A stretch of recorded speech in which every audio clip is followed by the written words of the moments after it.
wanted to welcome you on behalf of the California State Military Museum. And be quiet. Be quiet. Now we're going to start again. Yeah. Okay. Good morning, Mr. Murakami. I want to welcome you on behalf of the California State Military Museum and the California Military History Educational Project for your oral history exam. And today interview, and we're starting an interview with Arthur Ishiro Murakami, and the interview is being conducted at his home at 4305 Mountain Shadows Drive in Whittier, California, 90601. And Mr. Murakami, today is, what is it? Today is Tuesday, July the 8th, Yes. 2003. And it's about 11 a.m. in the morning. And I want to thank you for allowing us to come to your home and move things around and get ready to have your interview. And thank you very much for the visit yesterday. But I want to start our interview with some of the things that we followed, we were talking about yesterday. And tell me a little bit about yourself and when you were born and where and things like that. And we'll start with your family. Right. I was born in December 23rd, 1941 in Long Beach, California. That is Orange County. I think my grandfather immigrated in Hawaii. So my father was born in Hawaii. And my mother was born here in Los Angeles on 7th and Hill Street. And in my life, from kindergarten till 2nd grade, I lived with my grandparents in Florida. The Florida is a town next to Sacramento. My grandparents had a grape farm where I worked. And then, like when I was in the first and second grade, I used to go to help my grandmother once in a while when the grape season was over. They used to make strawberry basket. So even though I was small, I used to help them, fold up wood things and set up the nails so they could work. And then after 2nd grade, I came back to Long Beach where my father had a farm. He had a chili and a tomato farm. Where would that be now? Right now, be right near Long Beach Airport. Where North American Rockwell is? Yes. Now. So that would be next to the airport is where the fields were? Field was, yes. That's why, we'll make a story go ahead, but my father said when World War II started, the FBI came in and asked him that if he wasn't signaling the Japanese Air Force where to bomb, because like the farmers, when they plow it, they plow that field in crisscross. The FBI told him that you must be signaling Japanese Air Force how to bomb. So my father says, why should I do that? I'm an American, so why should I signal them? Anyway, from 3rd grade when I came back from Florida, my mother's uncle came and took me home to his house in Lomita. The Lomita is right near to Torrance. And then from 3rd to 6th grade, went to grammar school in Walteria, little town. And then when Now, where's Walteria? Walteria it's Pacific Coast Highway right near other side of Crenshaw. It's a little town. Not too far then from Lomita then? No, because I used to walk to school. And it's called Walteria? Walteria. How do you spell that? Walteria. But that's been swallowed up in some city now, isn't No, it's still out there. It's still Walteria, I understand. It's not, but is it part of another city now, or? That I don't know. Interesting, huh? And it's near, where again? Would like to remember where the name of the school you went to? Walteria Grammar School. Huh. Walteria Grammar School. Yeah, that school. My class probably was the last one to graduate from that school. After we graduated, I think they tore our school down. Must have been a bad student, huh? Yeah, you might have. But Now, when you were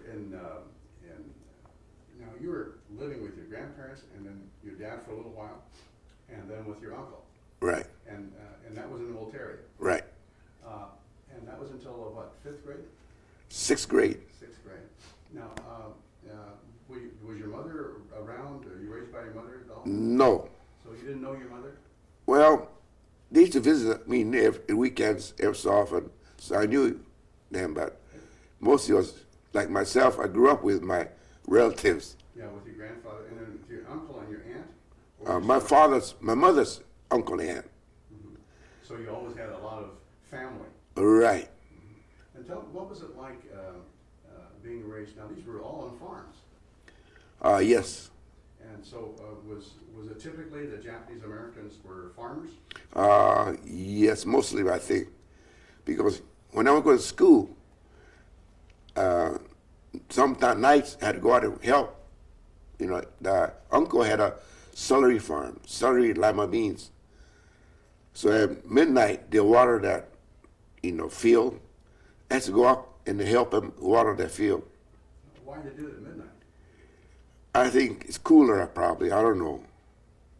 And they probably give more water too, because we had I used to stay on one end when the water come through this channel, and then my uncle was on the other side of the field, and then I used to signal. He used to signal me where the water was at the end, and I used to plug all the holes of the channel. Now, the water come through from a weir, or was it pipeline, or how did A pipeline, I think. And so it come through the channels, the wood. Wood is my uncle and them. They made a channel out of wood channel, with holes where we had a plug on it. Then we plug it, unplug it, the water goes through the field. I see.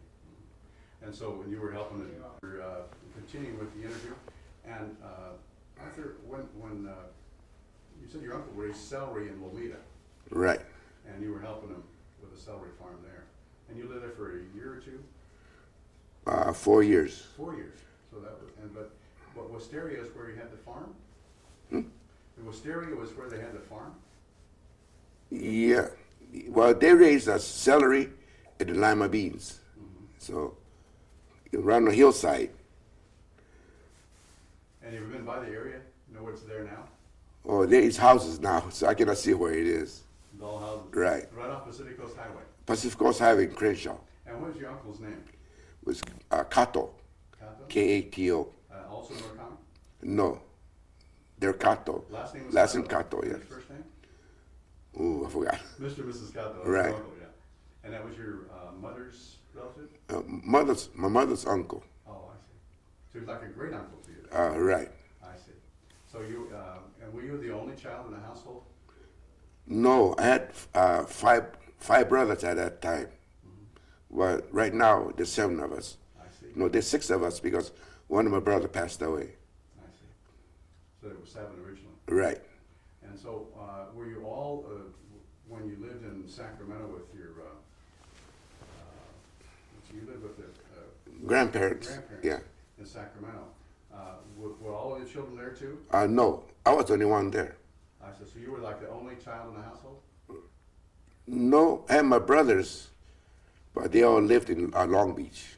Okay, but at that home in Sacramento with your grandparents, you were the only child in the home? Right. So you got spoiled. Yeah, I guess so. Grandparents always spoil the grandparents. Right. And you were the oldest. Yes. So the oldest, and what were their names in order of your brothers and sisters? Brothers, well, Richard, Eugene, Bernice, Raymond, who passed away, and Catherine, and Danny. And Danny. Danny's the youngest. Oh, he's the youngest. And how much difference between you and the youngest? How many years? Wow. He was born during the war. I think 1943. So about 14 years difference between you. Probably 40, yeah, or so. I see. So when you moved with your dad in Long Beach for a year, you said? My dad had a farm in Long Beach. Mm-hmm. And you lived with him for about a year? No, that long. I think when it started kindergarten, I went to Sacramento. So I see. until until I started school. Oh, did your parents get a divorce or that kind No, of no, no, no. They just separated? No.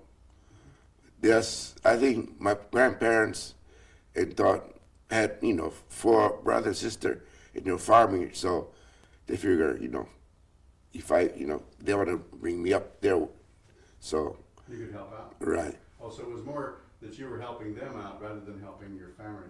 Right. I see. And so when you were with your great uncle in Lomita, uh-huh. and there were any of your brothers and sisters with you? No, So you were with your great uncle Right. at that time. So again, you got a lot of attention.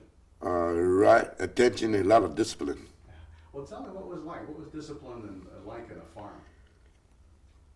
Well, as you get in the morning, they had a little, like a trench. Every morning, we had to carry the garbage, dump it, and then all the chores of taking all the chickens, and then all the livestock, not livestock, but, and then after you come back from school, you had help at the farm. So what was a typical day like?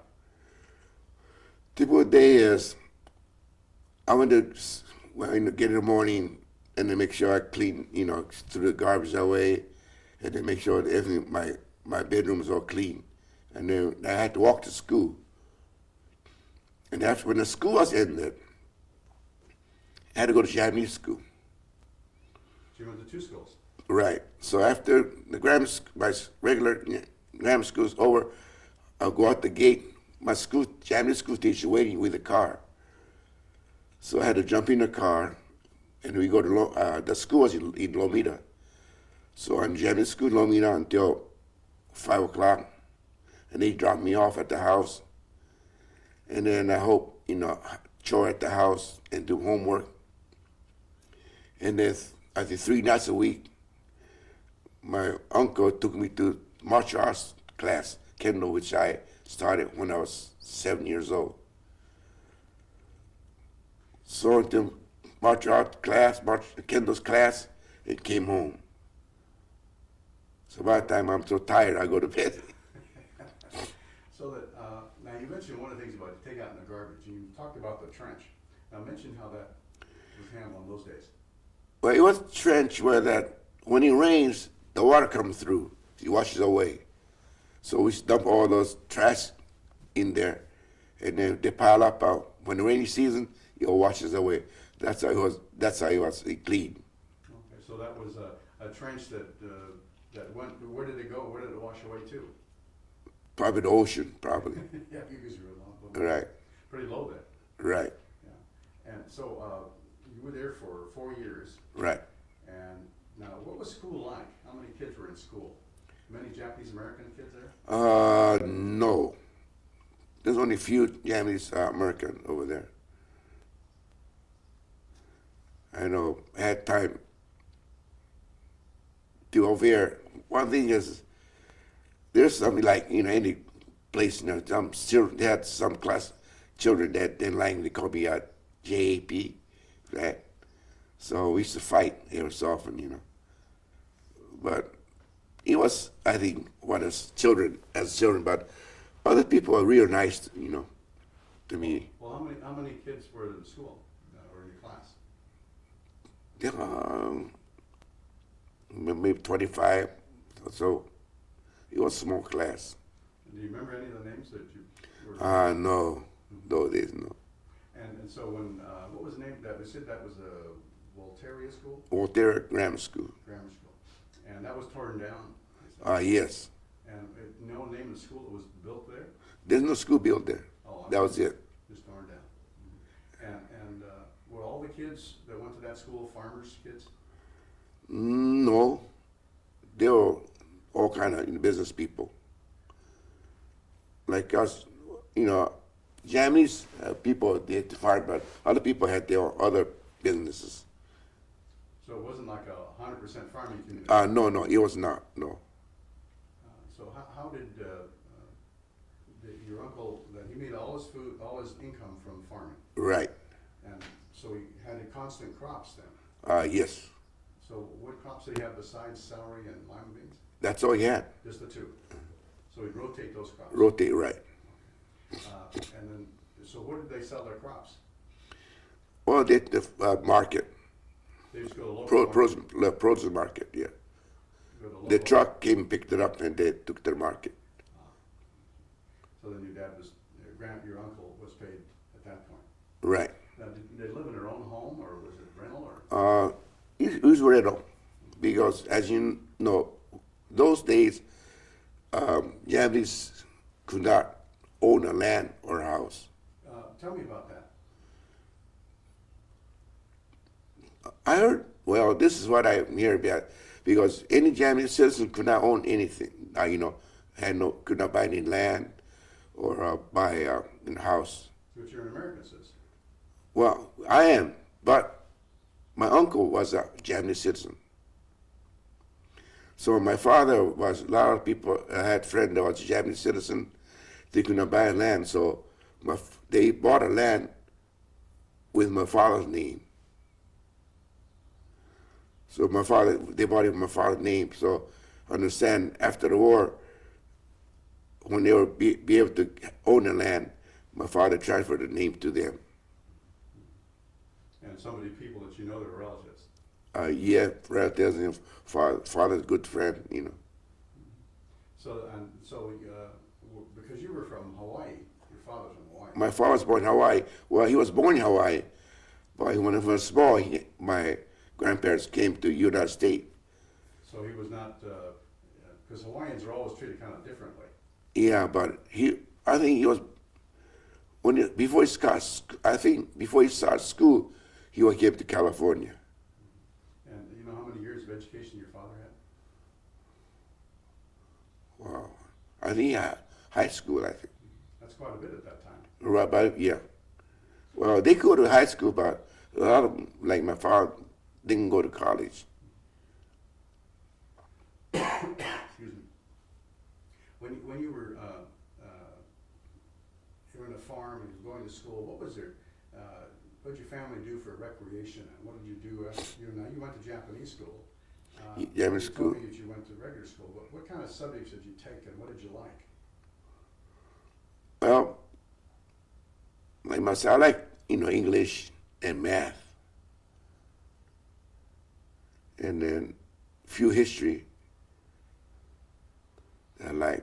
Did you remember the teacher that you liked, the teachers? No, all the things I remember all those. Mm-hmm. And so when you were there, what did you do besides going to school and kendo and that? Did you go to the movies or go to? Well, went to movie once in a while, yeah. But usually at spare time, we used to make our own toys. Because now, those days, you want a toy, you had to make your own. You go and buy a orange box, crate, or celery crate with the wood. You buy that, and then with a hammer and saw, you make your own toy, whatever you want. And what kind of thing would you make? I make, like trucks, cars, or a scooter, airplane. Did you what did you do? Do out design and cut it out? Yeah, yes, we did, yeah. And so But those days, there's no toy like ready-made. So you want something, you got to make it on your own. And do you think there's a difference between somebody making their toys, as you did, difference in the kind of personality is versus somebody who goes to Toys R Us and buys things? Yeah, well, to me, those days, I think you go and buy things already made, but you enjoy it. But I think those days, you make it on your own, and you know how it's made. So, plus, you have to think about how you make that toy. So, it's not that easy. Right now, they go to a toy shop and buy a material, and you just put it together with making it. It's all made for you. But when we were doing, we had to sew, we had to sandpaper it, all these things you had to do on its own. So I think make you use your head a little bit more. And when you had, what was life like now? 4 years, that's a long time being with your great uncle and aunt, helping at the farm. What did you like the most about all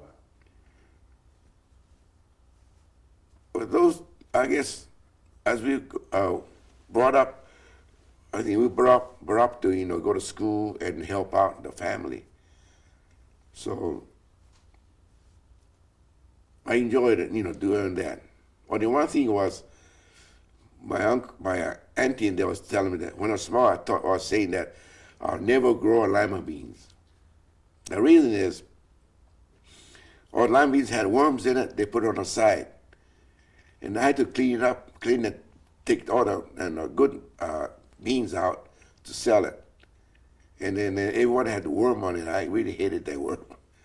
But whatever the good lima beans there was, we took to market and sold it, grocery store and sold it. You didn't have spray like they do now? No, they don't have no spray, no. So it was all natural grown? Right. Today we call that. Right. So, when you were growing up, you grew up in a farm home would you call that a rural environment? With a lot of homes, a lot of people around? No, there wasn't that many homes. All open fields, things like that? Go to the field, and then you want to go next to the neighbor, it's about 2-3 blocks away. And did you play baseball and football and things like that at school? Well, we played baseball at school, but all those days we didn't play football.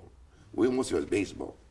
And you mentioned that you had sometimes conflicts with people that were calling you names. Yeah. And how many? So was it one kid who picked on you, or different kids in school, older kids, or was it somebody in the neighborhood? No, school kids, older kids, but like when they do it, they never came by themselves. When they come, they were always 2 or 3 as a group. They never did it by their own. And So what kind of things would they do? just call a name, and then all some, call names, and we start arguing, start fighting, like small children, that's a natural thing I think we do. With 2 or 3 guys, how did you handle 3 guys? Well, that's why my lunch bell always had a dent in it. Your lunch pail? My lunch bell. Why did it always have a dent in it? I used to hit him with lunch bell. So that was your weapon? That was my weapon. I see. So you pretty well defend yourself? Yeah, those days. Yeah. Did you learn to run real well or what? No, I ran, but I never, usually when you fight, those days, we used to, when they fight, we used to go and fight. And then after that, they used to, my instructors teach us, don't fight, back away as much as you can. It's not, to make a person, is not a person with fighting. It's a person make you good when you go back up from a fight. So then I start backing up and stop fighting. When you were learning kendo, Right. you were learning some values. Right. And what was some of those values besides the one you mentioned? Well, like backing up, and then see one thing, they are right now. Nowadays, I know we're losing a lot of this, but respect your parents, your teacher, your elders. They're always stressing that because the reason they said is if your elders, you have they know they've been in this world longer than you have, and they know a lot of things you don't know. So they could teach you a lot of things that you don't know. So you have to respect them and learn from them. And so that was your learning from your kendo instructors. Right. Now, when you started to grow up a little more, now you're how old were you? 5th grade, 6th grade? Sixth grade, I was what? 12. And you were, and at that time, there was there was, at that time, there was discussions about you going to Japan. Right. There were discussions about you going to Japan. And now, you'd never been to many places. No. So what would you, how would you, that was a pretty big deal. Now, do you have any idea how far it was? No. See, what happened was, when I finished sixth grade, before I went to junior high school, my grandparents decided to go to Japan. Then they asked me if I want to go with them, you know, because I think I was the oldest son in the family, so I should know about the history of Japan, you know. So that's why the reason she took me.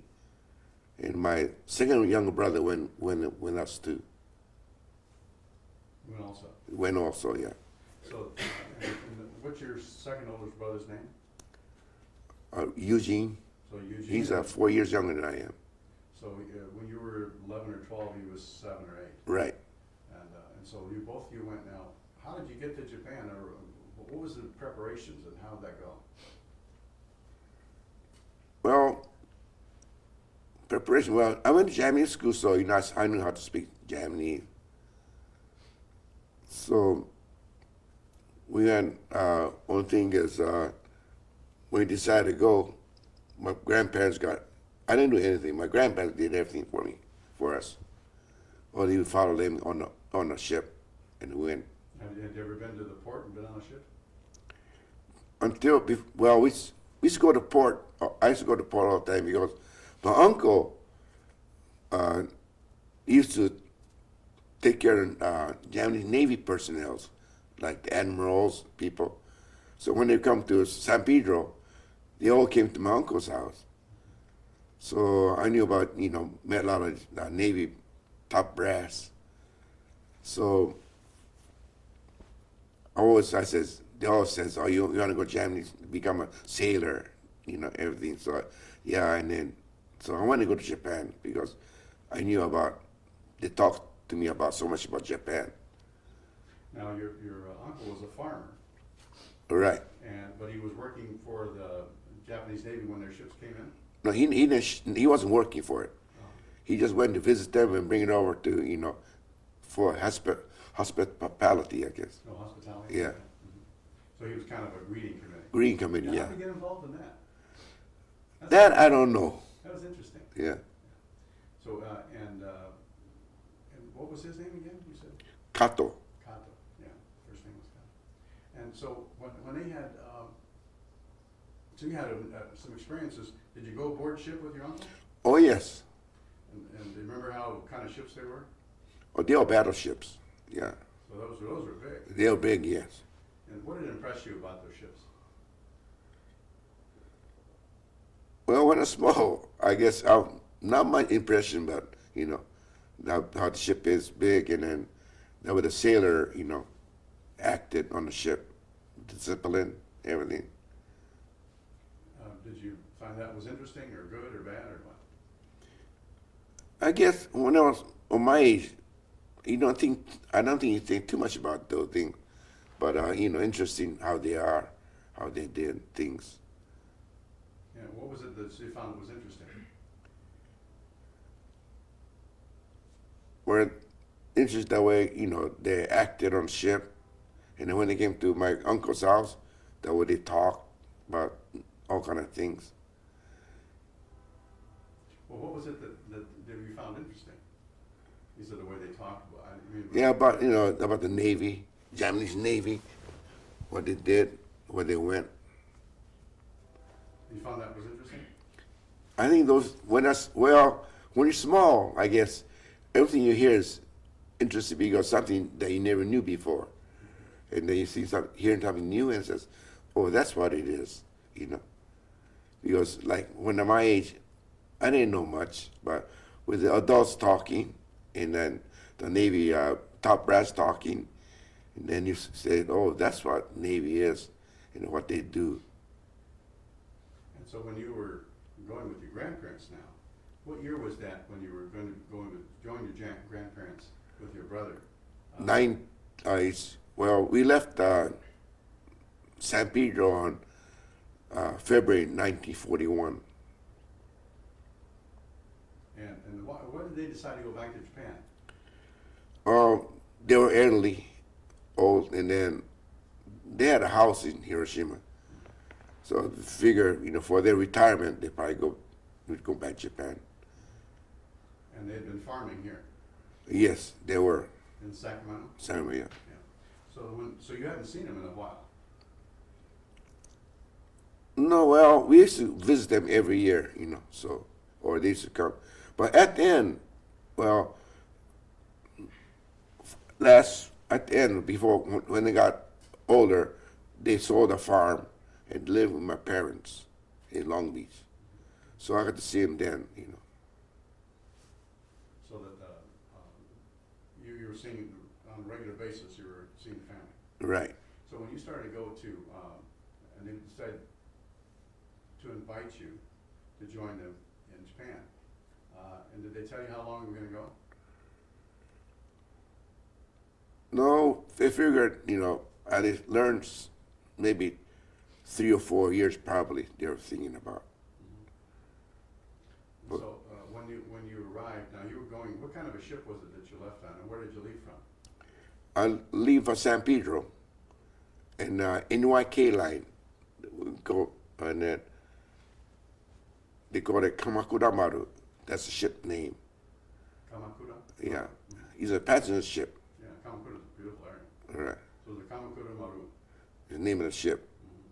And it was a passenger ship? Yes. And so how many people were on the ship when you went? Ooh, you don't know. It was, it was regular passenger ship, so there are people on there. What did NYK line stand for? I think Nippon Yusen Gaisha, I think. You tell me, Japan ship company, I think. That's what it was. But NYK was the line. Right, that's the line. And so when you left, how long did it take you? Did you stop in Hawaii, or did you go straight from here? We stopped in Hawaii, and then we went, so, I don't know, I remember that, probably a couple of weeks, probably. Yeah. Did you get off the ship in Hawaii? Yes. What do you remember about Hawaii? Well, we went through, went through the island, and then we saw the shopping center, everything. So, because we didn't stay there too long. Had you ever been to Hawaii?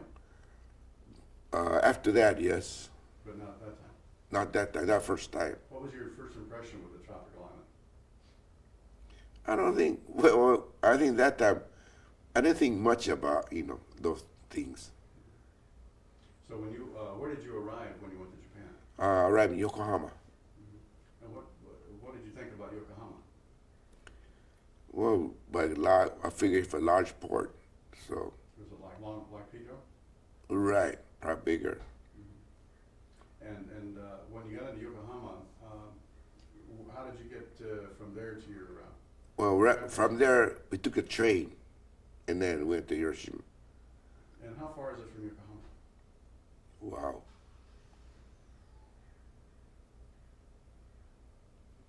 I cannot know because on those days train took 2 days.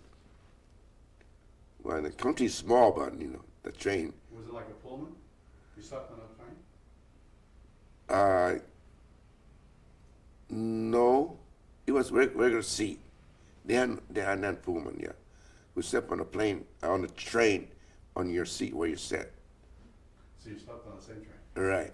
And how'd you get your meals and all Well, those days, each station you stop, there are people, sell lunch, run around with a basket. He bought from them. He bought lunch from them, and he brought the tea from them. And so you were familiar with the food? Oh yeah, yes, Nothing was strange to you? right.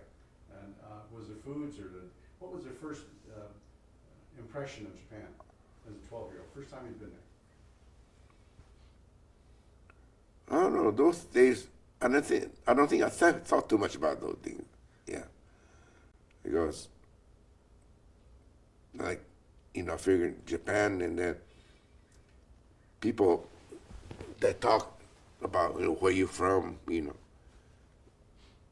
Well, what did you think about Japan? I mean, you've been in Long Beach, you've been in Lomita, you've been in Sacramento, and you get up to Yokohama. What was it? Was it a little teeny town? Was it a farm? Was it a big city? A lot of people, a lot of traffic. What was it like? It was a town. It was got off, and there were a lot of people. Were crowded. So I figured, like U.S.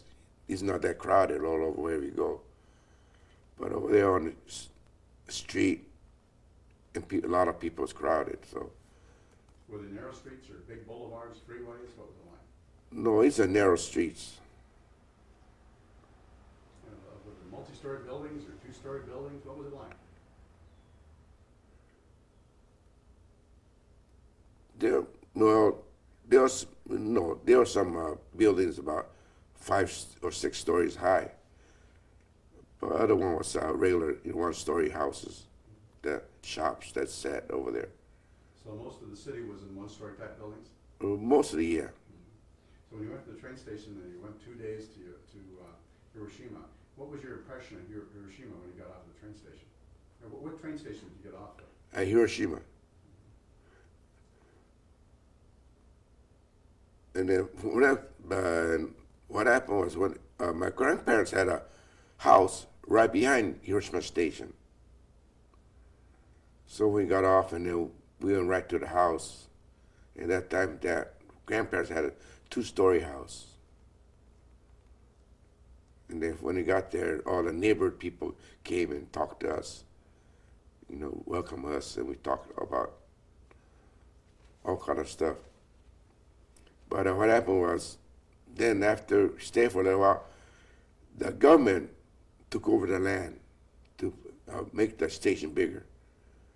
So they had to tear down the house and then move to a new location. And when they built a new house, they made the 1-story house. Was that also in Hiroshima, or was it It's in Hiroshima. Was it a village outside like Lomita is from Los Angeles? Was it a small name of a city? It was a small neighborhood stuff, What was it? Was there a name to it, or was it still just Hiroshima? They call it Ozu. Ozu? Yeah. And It was a land that, landfill, land. And it was filled in from the bay? I think so. And so they built a home there while you were still living in the house by the station? Yeah. And tell me what kind of a home was it? Was it built like the home you have today? No, the wall is what you call like a,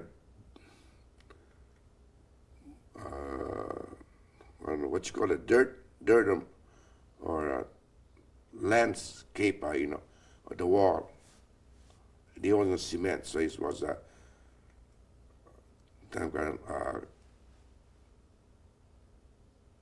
what you call it, mound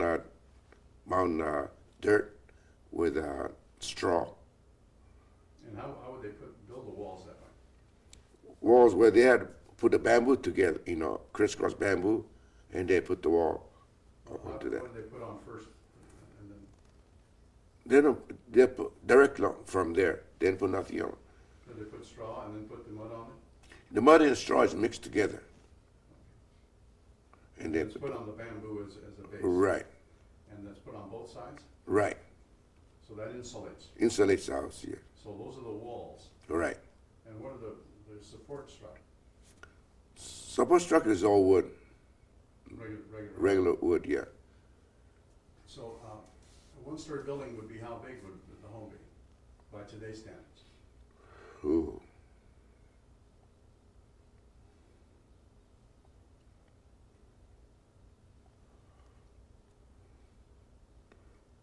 It wasn't that big.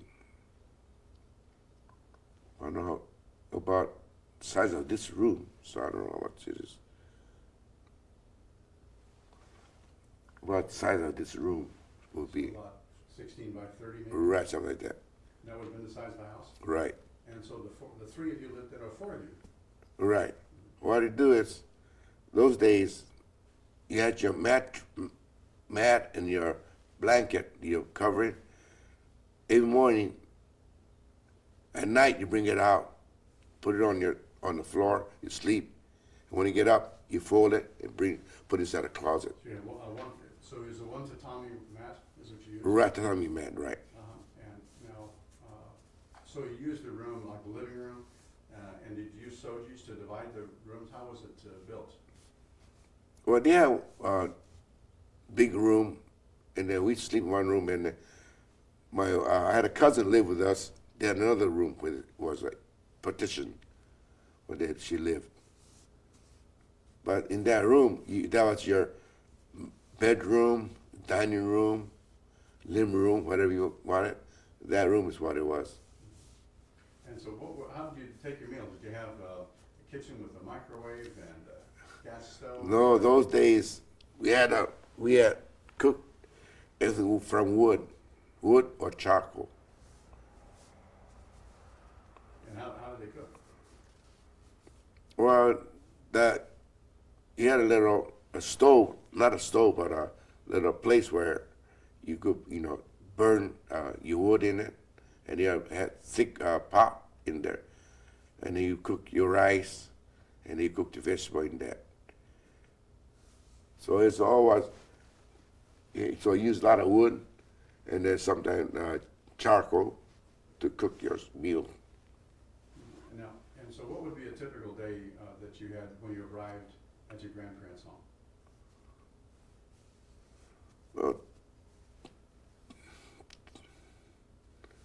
Well, usually you get up and then you put your bed away, and then you get clean, and then in the morning you do a little exercise. Though in Japan, they used to have the whole neighbors get together outside, and then they do exercise. So the neighborhood. You're right. And how many people would be in that group? About 30 or 40 people. So everybody knew everybody. You're right. And how did they address you as being a Japanese American? Treated you the same? Those people didn't matter. They treated the same equal to anybody else. And what kind of exercise did you do? Well, like over here you call it warm exercise. They used to have a broadcast radio that plays music, and according to music, you have to make a certain move. Your arm movement, your neck movement, and your foot movement. What kind of things would you like relate that to today? Be like isometrics? What was it kind of thing? Right, isometric. Like beginning exercise before athletes to exercise before they go in the game, or to loosen up. Do a warm-up type? Warm-up type, yeah. And how long would those exercises be in the morning? About 10 or 15 minutes. Okay, and that was kind of the whole neighborhood? Right. Everybody knew the exact time to go? Right. Did they ring a bell, or? No, everybody knew. And then somebody had the radio or something out on the, front, and they played the music, and then we do the exercise according to the music. So then after that, what did you do then? And then, have breakfast, and went to school. So I didn't go to school near the neighborhood. I went to school farther in town. How far was it from your home? Wow. About a mile and a half or so. And so did you take the trolley car, or did you, No. did you walk? Walked. And was it through country or through town? Or To town. So paved roads? Yes. Well, sometimes was no paving or anything. So in Japan, what happened was, if you live 2 miles or less, you had to walk. From between little over 2 to 3 miles, you could ride a bicycle to school. If you lived a mile, you couldn't ride your bike? No, you had to walk. So it was a rule? Rule. At the school? Or? And then the whole country, I think, like rule of country probably. And if you live 3 or 4 miles away, then you could ride a streetcar or train. Now, who made those rules? Government. Oh, really? I guess that way, people, I guess, they figure they'd be more healthier to walking. Did you ever want to ride a bike instead of walking? Yes, but you couldn't. So you had friends who rode their bike to school. Oh, yes, And the father. How big a school was and what was the name of the school? Grammar school was named Nobody Shogaku. No, Nobody Shows a grammar school. And how do you spell that? Noborucho, I think. Noborucho. And that's elementary school? Grammar school. Now, you said that you were in the 6th grade here. Right. And what happened when you got there? When I went there, I had to drop down to 5th grade Why was that? because the language was kind of different, difficult. Plus, the school, their math was way advanced than what we learned in the United States. So I had to go back to 5th grade. Then I kind of learned what I learned in 6th grade here. And then graduate because their math was really advanced. What kind of math was it that you Well, learned? regular math or in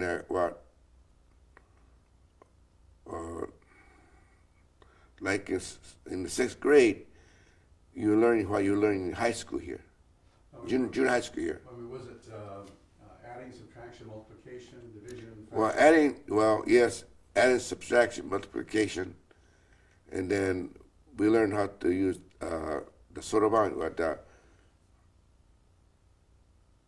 you call An abacus? huh? An abacus or what? Right, yes. An abacus. And so, how would you tell somebody who might never know what an abacus is?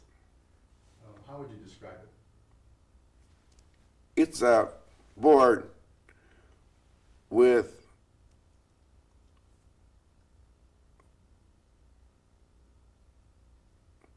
he had some has 4 or 5 of those 6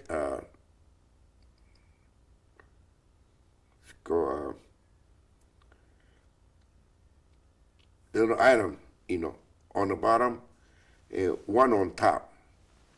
What it is, bottom 5 is called 5, and after 6, the top one was number 5, and they keep on adding up and keep on moving as 10. So you had different baselines? Right. So you had different bases on the abacus for Right. subtracting. And how did you know an abacus before that?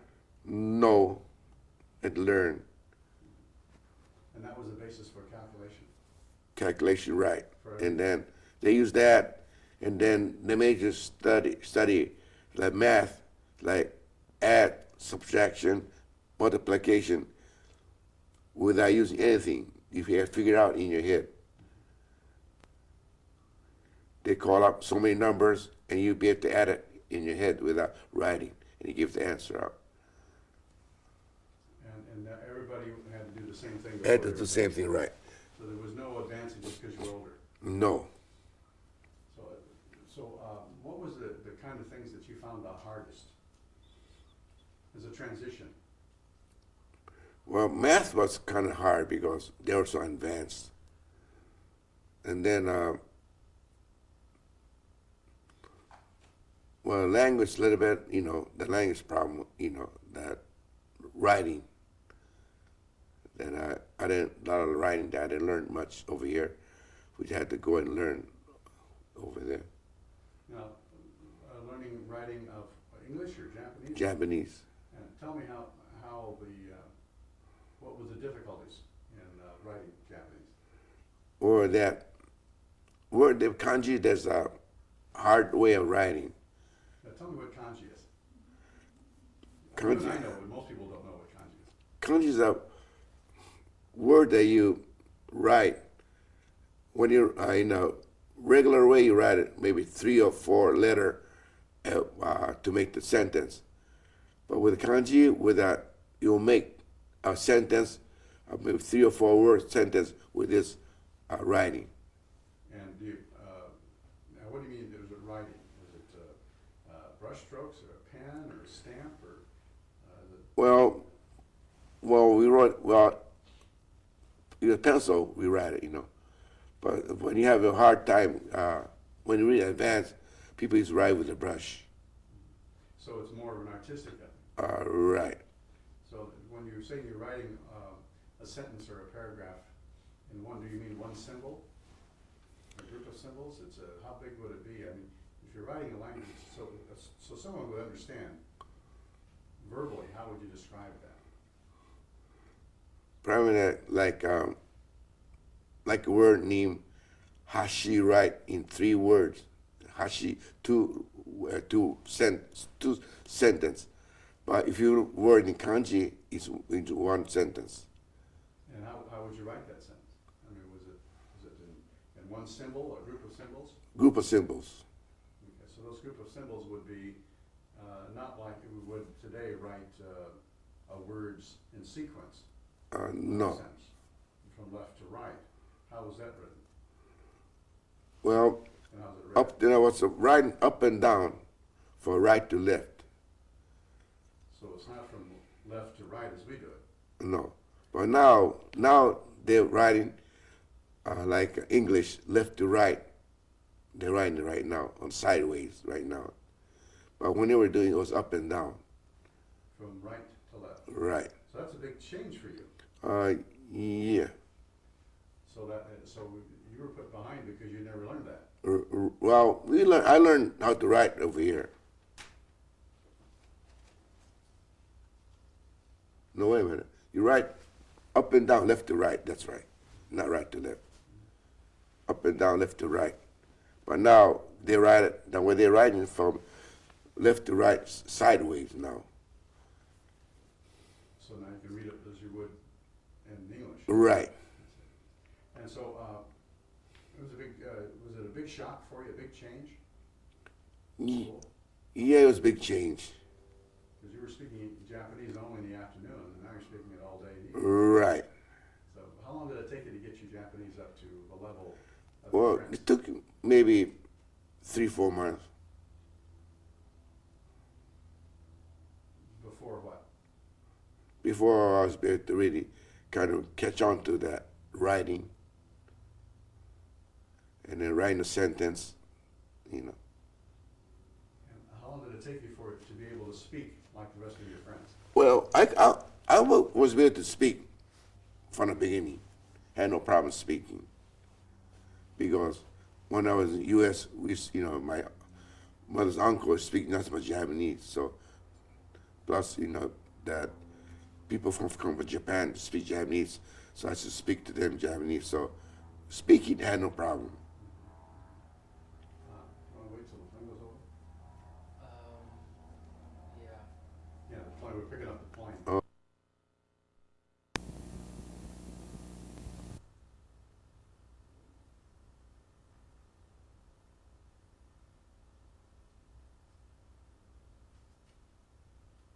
Okay. We're continuing the interview with Arthur Shiro Murakami, July 8th, 2003, and this is tape 2. And Mr. Murakami, we're just talking about the transition, what it's like for a Japanese American to go to Japanese schools full-time versus going to Japanese schools after your American school when you were in Louisiana. What was it like? What was the transitions? What were the hard things? Well, it wasn't that hard because I guess I made the change because what I did over there is only thing we're thinking about what I was doing in school in Walt area kind of translates about the same way I have my class over there. Because we had like a teacher was for each subject we had a different teacher. And we had the same thing going going to Walt area. So that part was not much of different. Only thing different was it's all done Japanese. So that made it, not difficult, but some stuff that I couldn't understand in Japanese, translating to English. So until I really got used to it, it was a little bit hard on me. I guess. So they didn't have Japanese as a second language classes? No, not in Japan. No. So everybody learned Japanese. That was Right, that's it. That's what we call immersion. Uh-huh. So how long did it take you? You said you mentioned about 3 months until you felt comfortable. Right. And now, what was it? What was the changes living in a Japanese home now versus living with your great uncle in Lomita? What was the difference? Well, on the U.S., you had your room. You didn't have to. You just make your bed, and you had the bed there. Everything there. You had a bedroom, dining room, living room, kitchen, all separate.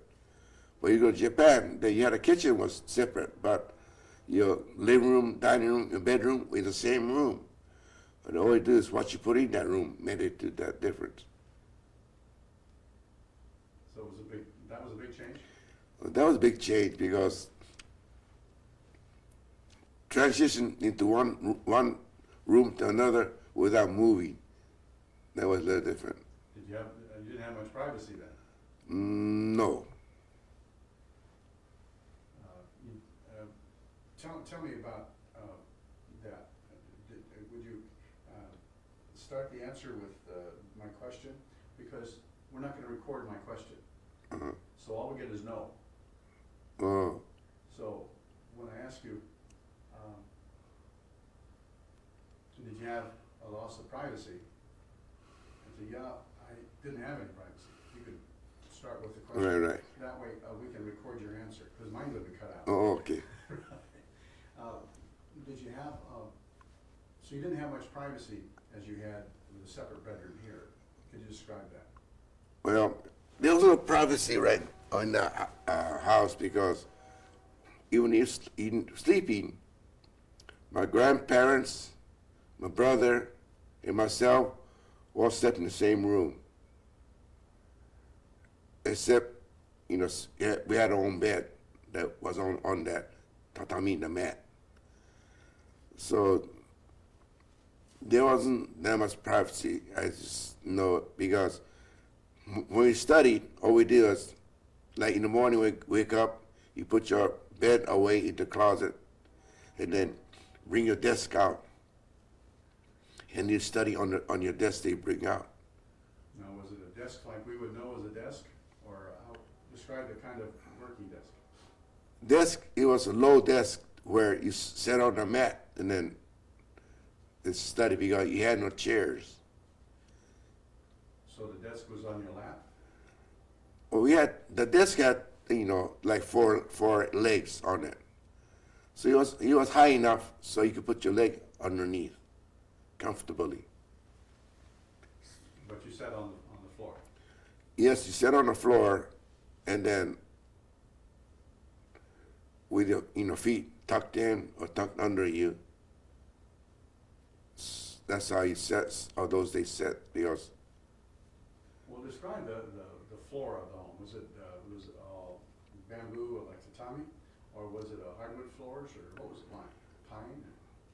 The floor was tatami is a mat made out of straw thickness.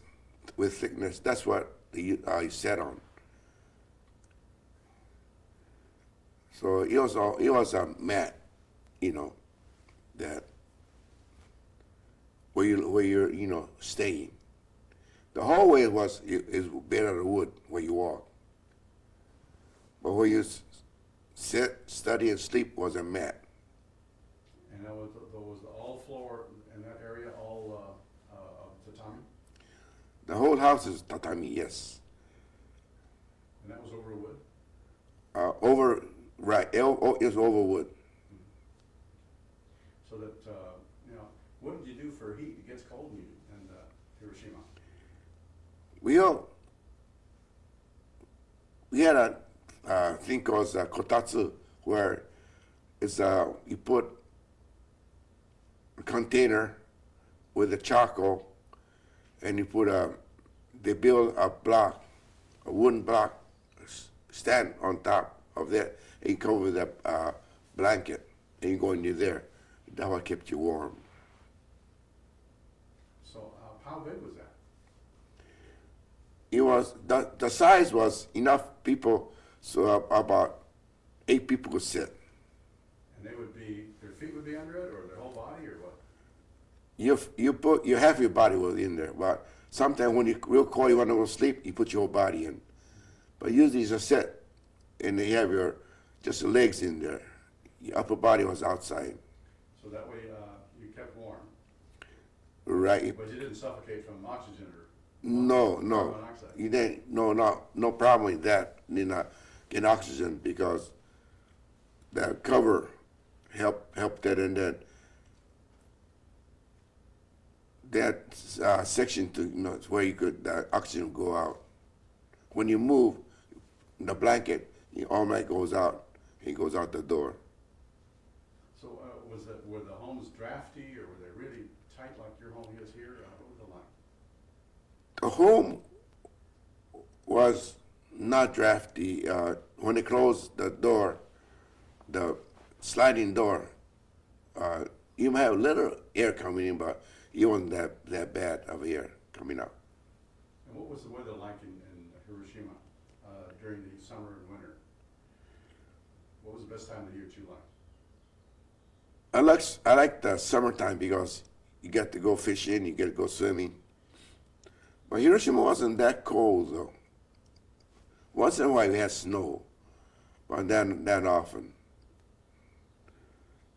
But so I think Hiroshima to me was a nice weather place. Would you describe what it was like geographically? I mean, were there hills? Was it valley? Was it mountains? Was it? Well, Hiroshima is surrounded by a mountain all the way around. But where I lived was near the river, open to the ocean, so it wasn't that bad. So it was more temperate by the ocean? It was tempered by the ocean. Now, how would you describe as you're growing up? How were you as an American treated in school? How would you contrast that with the way you were treated here? Well, in school, they treated me good, like regular student. I had no problem because the middle school that I went to had few Niseis in there, upper class people. So they treat us, right. But the thing is, when the War II started, like myself, when I went to go to the middle school, there's only 2 middle schools that would accept me because I was American. And the other middle school didn't accept me because I was American. So the one I went to, it's Korea Middle School, had couple of Nisei teachers and a student too. So the teachers were also Americans? In Nisei is right. But in Japan, Nisei was not considered American because they figured if you're a Nisei, you're half Japanese, half American. So they could, consider themselves as Japanese because, it's a stronger way. But like myself, since I was 3rd generation, they told me that I was not, no way you could be Japanese. You're 100% American. So ethnically, it didn't make any difference, only by your citizenship and how many years you'd been U.S. citizens, how many generations? It made no difference, to us, to them, except had one town I could not go through because they had about 3 children that knew I was American, so they used to throw rocks at me. So I never went through that town by myself. What was that town? It was a little town in between my home and Hiroshima Station. They usually, when I walk in it, somebody else, they never bother me. But sometimes when I decided to walk by myself, they used to rock on me. So when I'm by myself, I then went through that town. It was just a little village or a town, or It's a little town. you know what the name of it was? That was called a Koji Machi, KOJINMACHI. And that little town had these kids in it. Right. This town had little children. Was, you know, they call me American. They couldn't say American, so they call it American. And so they would throw rocks at you. Yeah, tell them to go back to the United States. They threw rocks and said, go back to the United States. We don't need you here. Now, you were there in February of 41.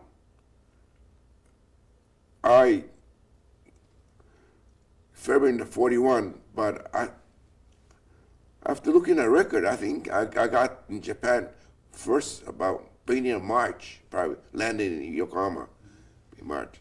So by the time, and your home behind the railway station was still the place you lived in? Yes, I lived behind this rail station. For how long?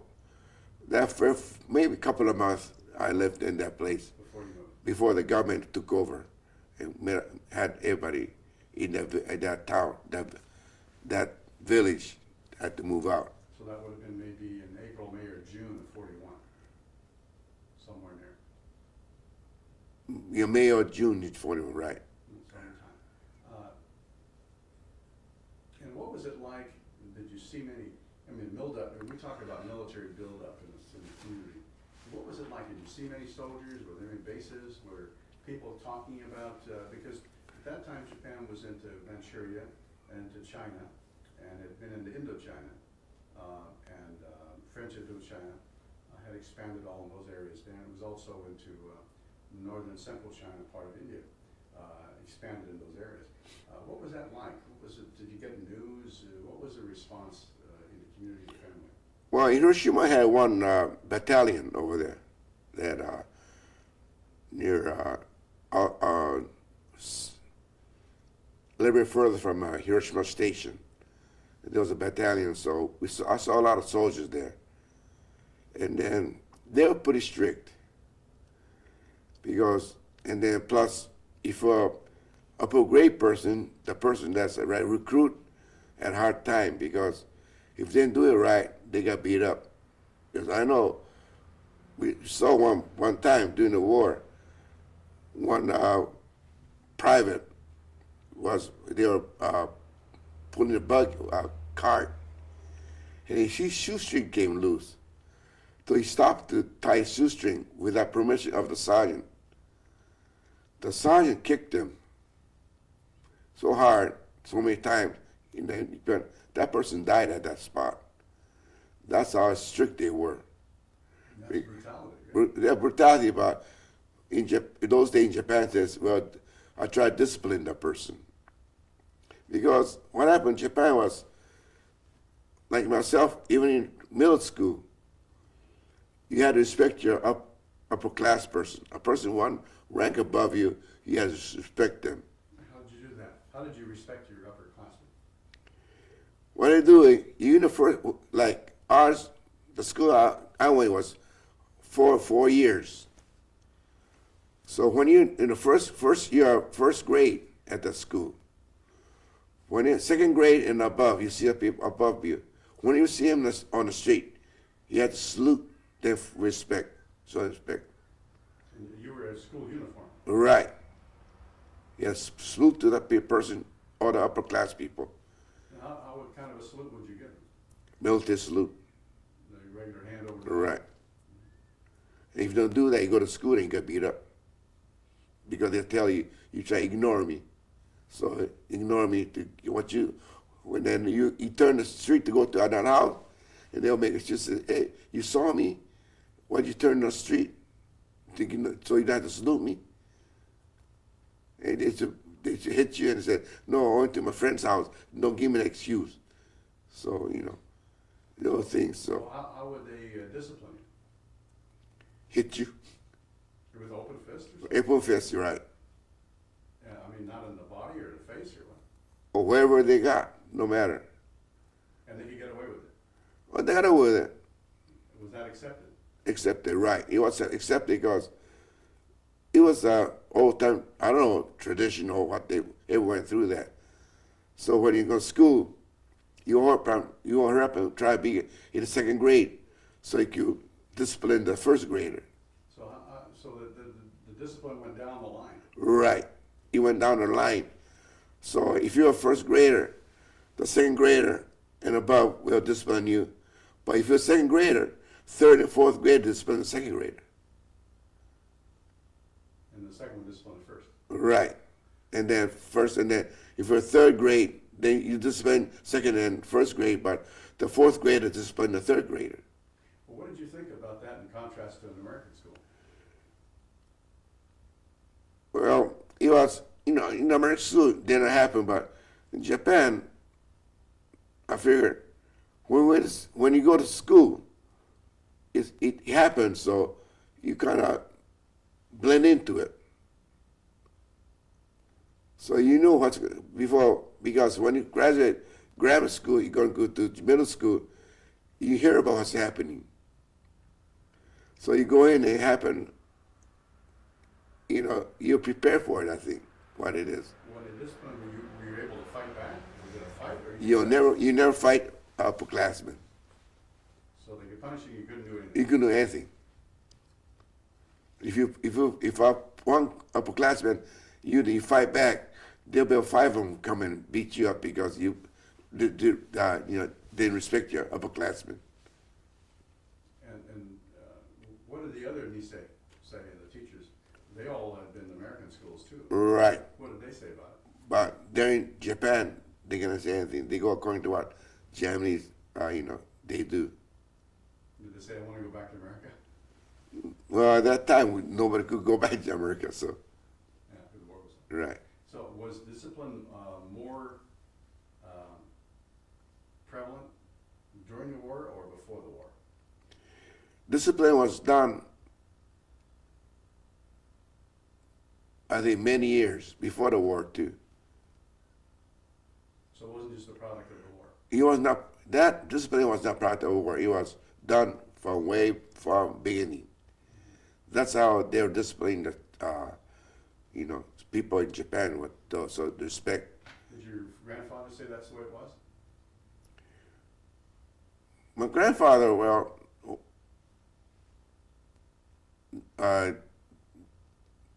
didn't think too much about it too, because I know one time I came with a bruise on my face, and my grandmother told me that, what happened? So I said, well, I fell down and scratched myself. She says, no. They said, you got someone beat you up. So I'm going to go talk to the principal.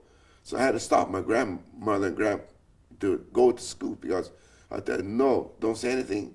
Keep everything quiet because if she goes to school and report to the principal, and the upperclassmen finds out about it, you get beat up more because you went and told the parents. In other words, it was a tradition among the students, but not anywhere else. Was it other schools the same? All the school is. Not just your school? No. All the schools were like that. So that was very different. Right. Like when in the middle school, they had a military soldier in there. One was a sergeant. I think he'd be a sergeant all his life. He would never go above that. He was an old, elderly man. And we had a colonel too. But this sergeant, the old elderly sergeant, had so many years. But then he used to go around, and we were disciplined. He used to have a root of a bamboo root, and that thing really hurt.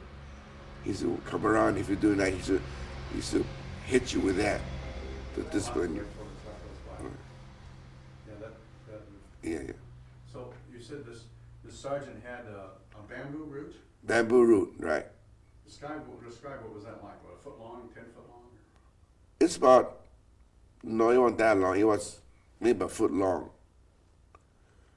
And then we come around, and you're not holding your, stretching your hand right, or you're not standing straight, and he used to hit wherever it's bad that you're not doing right.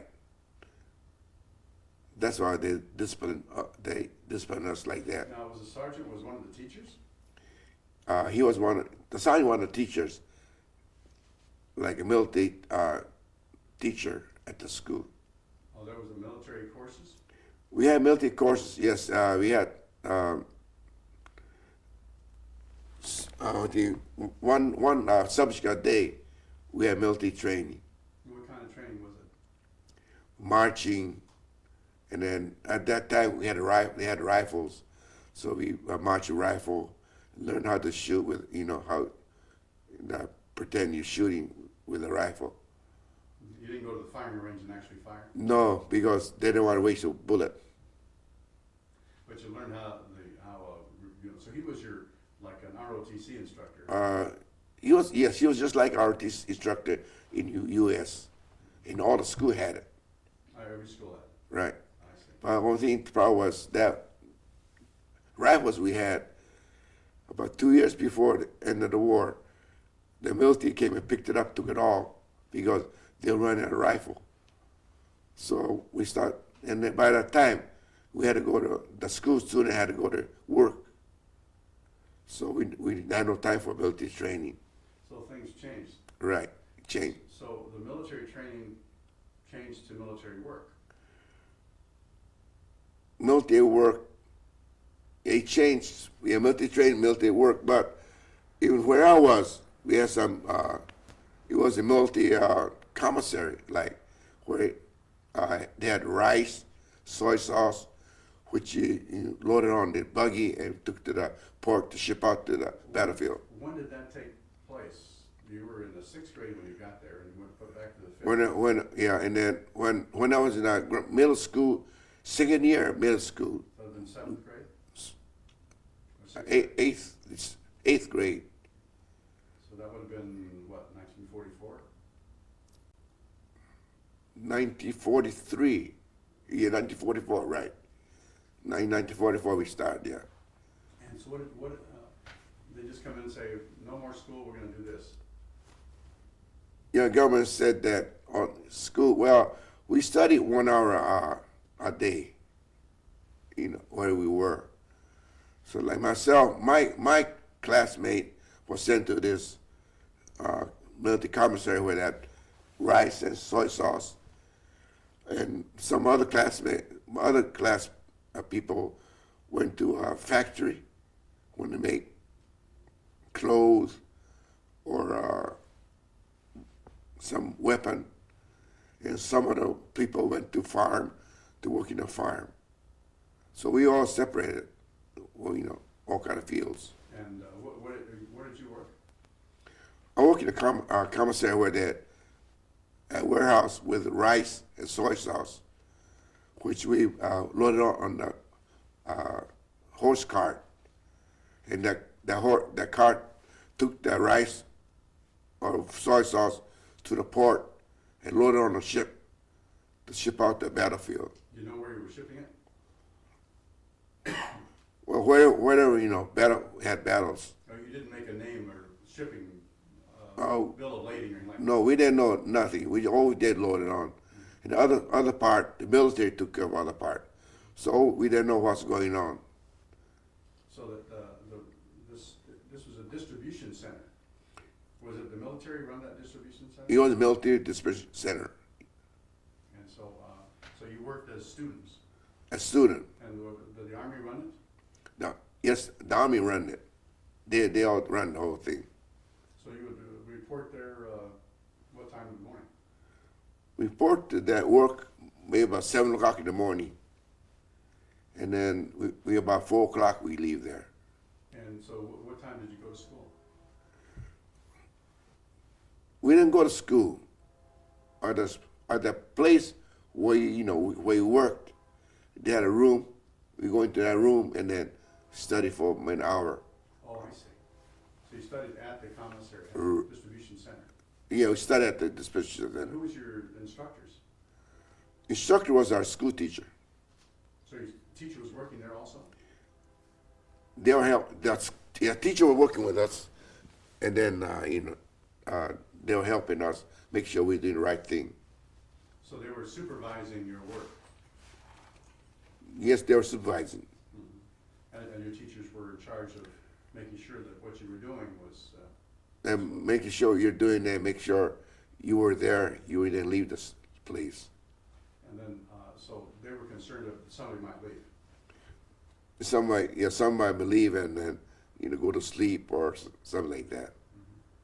So what kind of subjects were you studying during that time? Or we are studying the Japanese language, math, science, whatever it is, that subject. But Each day was a different subject, each day was a different subject. so that way you kind of felt a little bit. And that went on from how long? When it started, you said it started in 44? 44. Wait for that car to go away. When did the change from school to distribution point start for you to work? About 1944. And did all the schools in Hiroshima do that? All the school had to go to work.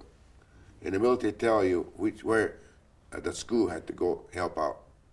And was it from first grade on through high school or certain grades? From first grade up to, if you're in that school, all the students in the school, no matter what grade you are, you had to go help. So it was all grade levels? All grade levels. I see. And so some kids you said worked in factories and some worked in the farms. And you said that some of the students were sent to the farms. That was outside of town. That was us. They were outside of town. So they were removed from their homes, or did they go from their home to the work? They home to work. And so at what age they were working? Yes, the Asian man. I don't think in the grade. And some of them were making weapons in factories too? No, I don't know about the weapon. Mm-hmm. And so, now, let's go back a little bit. And you just barely gotten there. Your home was being rebuilt at the new home, and the war was just heating up October, November of 41. In December, what happened when you got the news of Pearl Harbor? How did you get the news, and what was the news? And you know now, but what did you hear at then? Well, we heard right away because when they bombed Pearl Harbor, the whole country, they all making all kind of noise. They even had a parade. And why did they? What did they call it? Or was it a great victory? Was it a military victory? Or what did they call it? Well, it was victory. I think this audio was victory to bombing the Pearl Harbor. I think myself. And they had parades. What kind of parades were they? Was it like a rose parade? No, all the people got together and they hold the lantern, Japanese lantern. They call it chochin. They hold that and they march all over town. So how many people were in the parade? Um, Certain people selected for the parade? No, wherever we want to go, when to join it. And then if you go back, you don't join it, then you're a traitor. So everybody joined it, So everybody joined Yeah, in the parade. And it was kind of a solidarity thing. right. Now, what did you think? Now, you'd only been there 8 or 9 months, and you were kind of divided. What did you think? Well, when I went to parade, and then what happened was my grandfather, we had to stop him from saying that, but my grandfather, whatever, says, what is Japan? Is Japan crazy? It's doing a war against the United States, where they have the big land, and all the people in the United States, they all, individual has a weapon, some kind of weapon, rifle, pistol, or something. In Japan, hardly anybody has anything. And if even Japan, go to fight the United States, He said they don't have enough soldiers to protect it. He said, Japan will never beat United States. He said they're crazy to doing that war. So we had to stop my grandfather from saying that because we thought they're going to put you in prison, so don't say anything. My grandfather really was against that. He says, no, Japan will never, from being said, Japan will never win because they're gonna, the citizen, has more rifle than the army has. Well, in other words, you weren't allowed to say anything against the government. Right. You wouldn't dare say anything against the government, no. And why would it be that? I mean, here you could say anything against the government if you want, against the president, against anybody. What was the differences? Well, in Japan, those days, you don't say anything against government. Government or anything against emperor. That's a sin. And what kind of punishment would they give? I don't know. They might go to prison. If somebody is mad enough, they might shoot you right there and then. Some armed people, Did you ever see anything like that? No.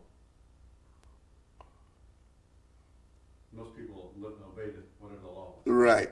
Now, was that a written law or? I don't know if it's written or not. It was something that's gone through all their life, so they know.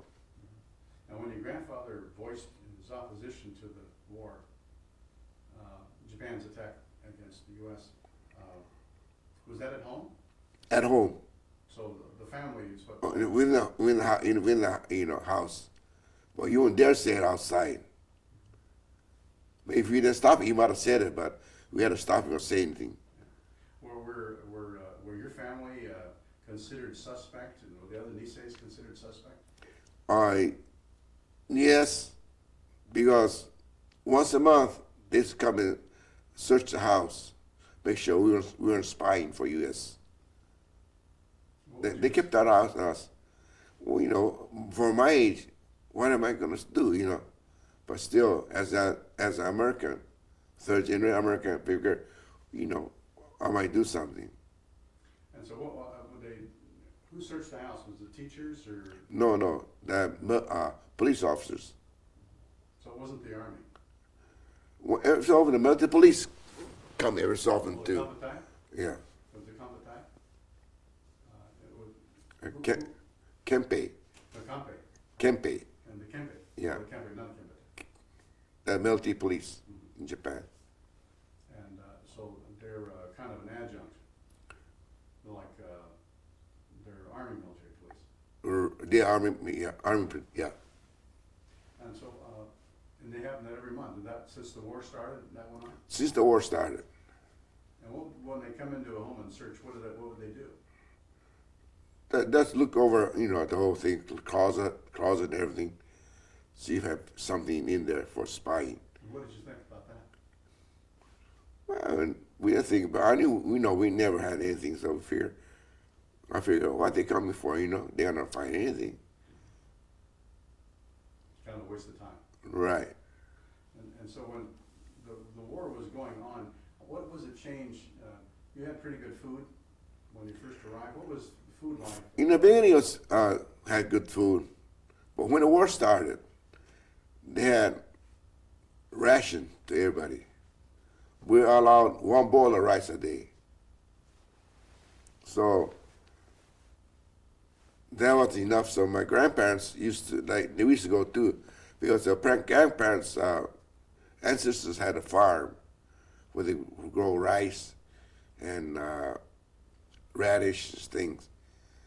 So they used to go over there to get some radish and then kind of hide the rice and bring it back with us. Because if they catch you with the rice, they'll take it away from you. In other words, it wasn't just a ration so you could control distribution. No one was allowed more. Right. Tell me what, a bowl of rice, tell me, it's a big bowl, 2-pound bowl? It's one little bowl of rice. They were allowed. So we had ate a lot of vegetables. And then we even fried carrot leaves, fry that, and then put flavor with that soy sauce. And then grandfather used to, we used to grow sweet potatoes. So we used to have our own sweet potatoes, and the stems on the leaf stem of sweet potato, we used to dry that, and we cook it as eat it too. So this was not just ration like here we used to consider rationing during the war when you were allowed 10 gallons of gas a week or different things. But so this one was very different rationing. So much feast and what kind of rationing? That's all you got was that rice? They rationed rice, and then they brought fish and vegetables. They rationed fish and vegetables too. So when you went to the market, you could only buy one or two or something? Who controlled it? There was no market. Government controlled it. So if you go to that market, you allow only so much, vegetables you had to buy. So it was a government store? Right. It wasn't like a local boys market? No, it's not a local store. Government control all the foods. I see. So that's how they could control what you got. Well, how would they know how many people were in each household when you went to buy the rice? Well, they had a coupon for each house, which we got. You go by the coupon. And they told you how much rice things. Right, you're allowed to have. So what did you think about when you're used to eating almost anything at home? What was it like to have to sacrifice at that point? Well, we gradually got into that ration, so I guess my body was thinking for the same, and you weren't the only one doing it, having it. The whole village, whole country having it. So I guess you figured that everybody else is having it, so you didn't feel that bad. Well, what did you think about saying, God, if I was in the States, it would be different? What did you think? We figured it would be different, but at that time, as small, young as I was, I think, I don't think he thought that much about it. Not much you can do about it. No. Tell me how it reacted now. You were, at the end of the war, you were still working in that same warehouse? During the war? Distributing things. You were still working there? Working it down until the war ended, until the A-bomb dropped. So tell me about that last month or so, in July, that summer of 45. What was it like before the A-bomb? Tell me what days were like, and you mentioned that although Hiroshima had never been firebombed, Tokyo had been firebombed. So what were they doing in Hiroshima? Well, like every day we do the same routine: get up, go to work, come back. But I still think that if the bomb was dropped a day before or day after that date, I think half the people would have been alive. The reason is, day before the bomb was dropped, my class, we were lined up in a row. The teacher came and says, okay, this half stays here and help, and this half going to town. I was in a group that was going to town.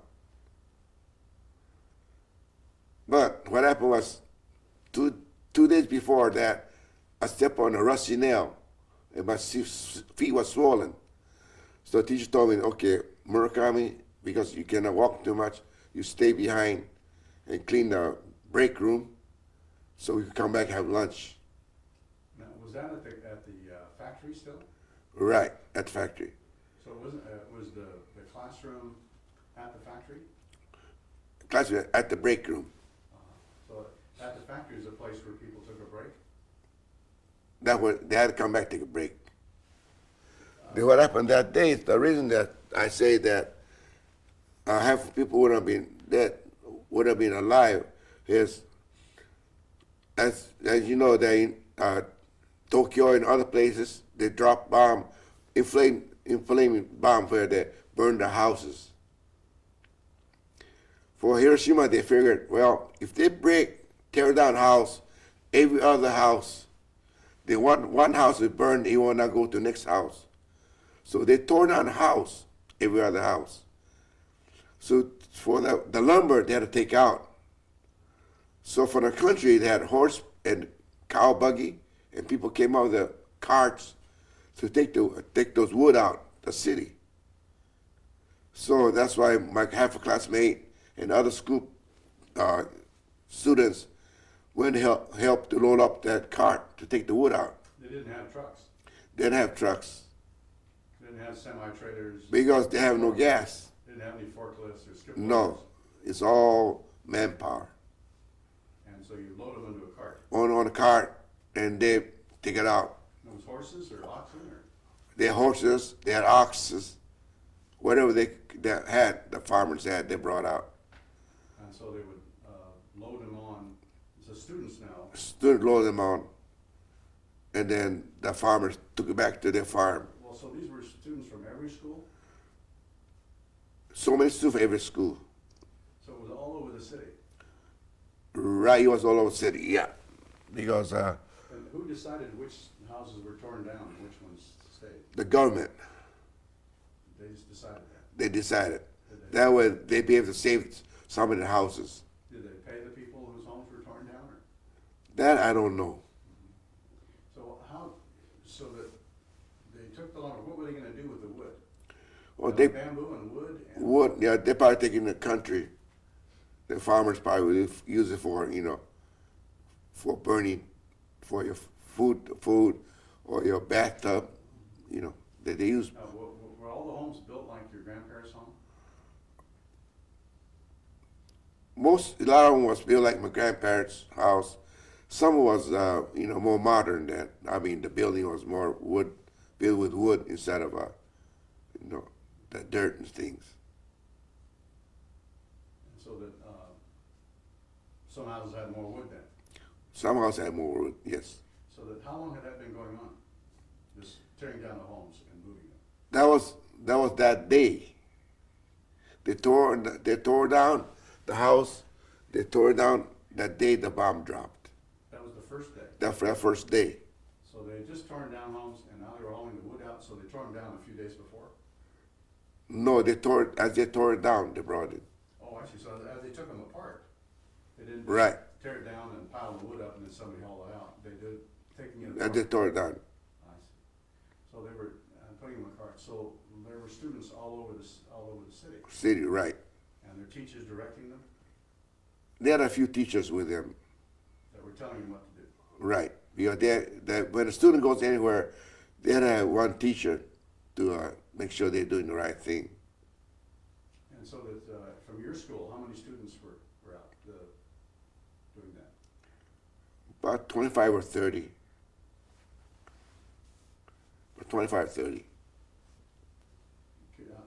25 or 30 students were doing what? Going to town to help load that wood onto the cart. And how far was that from the factory or the warehouse distribution center? It was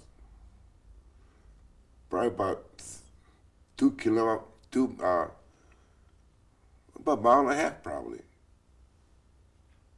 It's where your school friends were assigned. Right. So they were all friends that you knew. All classmates. And they were upper classmates or the same class? Same class. And you were at that time in the, 10th grade? No, at that time I was in 8th grade. 8th grade.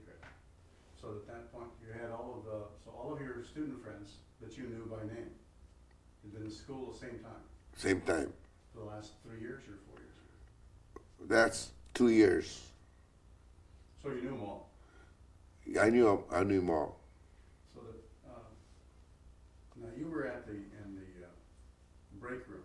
Just tell me what the break room is and what was it like? What was it built like? The building was made out of wood with a wall, and one side was all windows.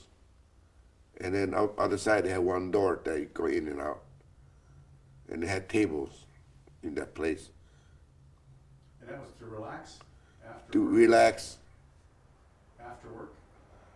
No, to have your lunch in there. And then they had classes in there. Same room? Same room. Okay, and had tables to work on. Right. And so how many students were there that were left in the break room? That were working in the factory, really? In the factory, about 25, And 30.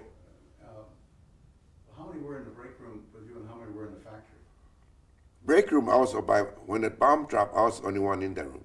Only one in there? Only one in the room. And that's because of your leg? Right. Or your foot? Because of my foot. Well, tell me, were you just sitting there studying, or were you looking out the window? Or? No, I was cleaning the room.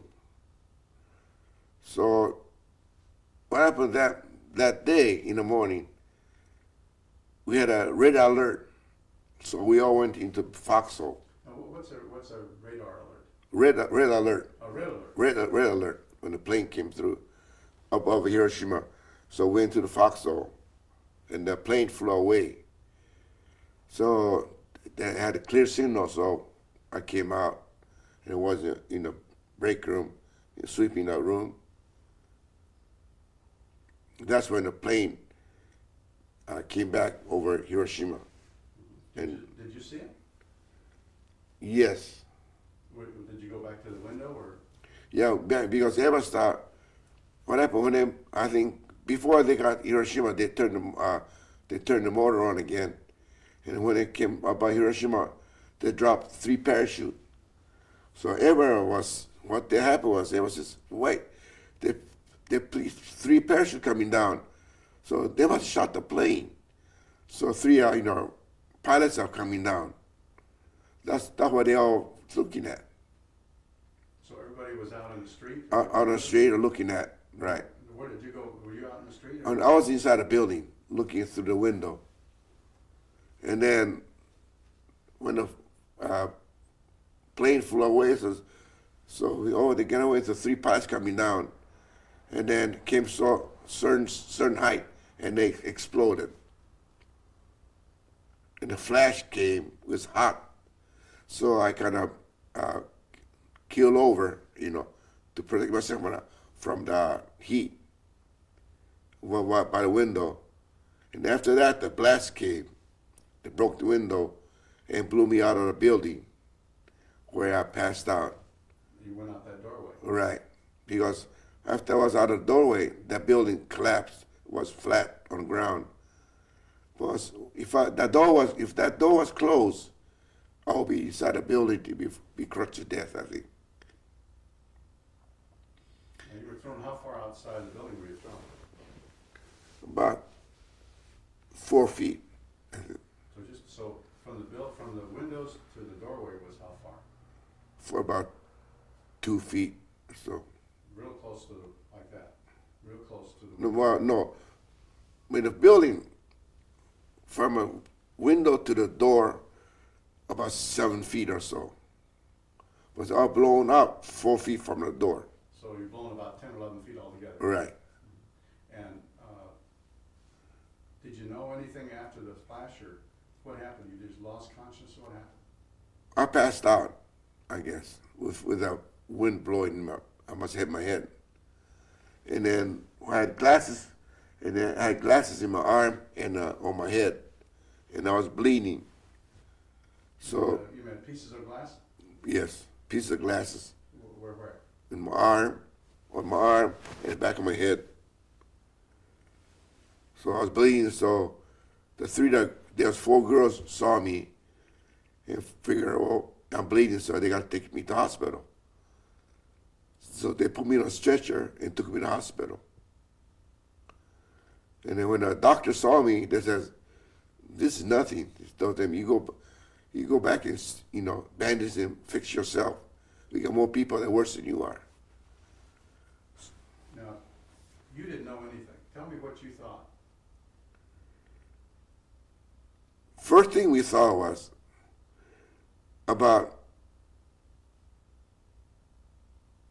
I think, half a mile, not half a mile, maybe about In U.S., you put about 4 or 5 blocks from where I was, there was 2 gas tanks. In the beginning, we thought that gas tank exploded. We all thought. Now, Until who were you talking to about it?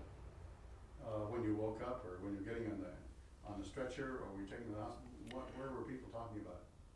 well, we're talking about after I came back from the hospital. Because when I was going on stretcher going back, we didn't say anything. When you were going to the hospital, and you were still awake at that point. At that point, I got woke on the way, yes. And did the girls who were taking you, were they upperclassmen? No, they were workers of that center. They were students, they were regular workers. And you know who they were? Yes, because I work with them. And you remember their names? No, those people, I didn't know their name. No. But you knew them by sight. Right. And so when you, and how far was the hospital from the factory where you were, or the distribution port? Wow. From this report, that I think took about half an hour to get to the hospital. So it was quite a ways. Quite a ways. Was it as far as to the train station? No. The other direction? Other direction. And it was through, they just had to carry it. They had to carry me. Now, what did you see on the way? Did you see burning or buildings, or what did you see? Well, the way we went, the whole building was down. It wasn't burning because we didn't go through that. They carried me through that fire. Well, what did you see though yourself personally? Just building down, that's all. Just one building or lots of them? Lots of building down, and people walking around with their, they got burned, their skin hanging down. They go into the hospital. Were they burned like a blowtorch burn, or were they like a sunburn, or was it blister burns? What kind of burns were they? It looked like a blister burn. That's why their skin was hanging down because, Was it discolored? discolored, yes. Was it discolored like black, or It was black. so they were scorched and burned? And what did you think when you saw that many people? Well, at the time, we didn't know what's going on, and then I think we were all mixed up. So I figured, we figured, how did these people get so burned so bad? Was there confusion? Were there ambulances running around, or fire trucks, and officials running around? What was going on? Nobody, all the people running around is people that got hurt. But there was no ambulance or anything, they was all burned. Though they had some, after we got, right there and then, all the people that was around there, was, did not burn or anything. There's people that, regular people helped them out because. So how did you know the difference between those people that weren't hurt at all and the people that were hurt, or that you could see burned? Did anybody tell you what was going on? No, at that time, nobody knew what was going on. And so when you got to the hospital, and did you see a lot of people who were hurt there? Well, a lot of people it was burned. That's what the doctor told me. You're nothing, so he told me to get out and go home and fix yourself. How many people were in the hospital that you could see? Oh, there are many. The hospital is full of people. Was it 20 or 100 or? Oh, you can count. What would you guess at? About 200 or 300 people, probably. Outside the hospital and in the hospital? Right, in and out. And obviously, if they were in pain, there must have been a lot of people groaning or asking for help. Right, right. They're, it's a burn, so. Were they hysterical or what?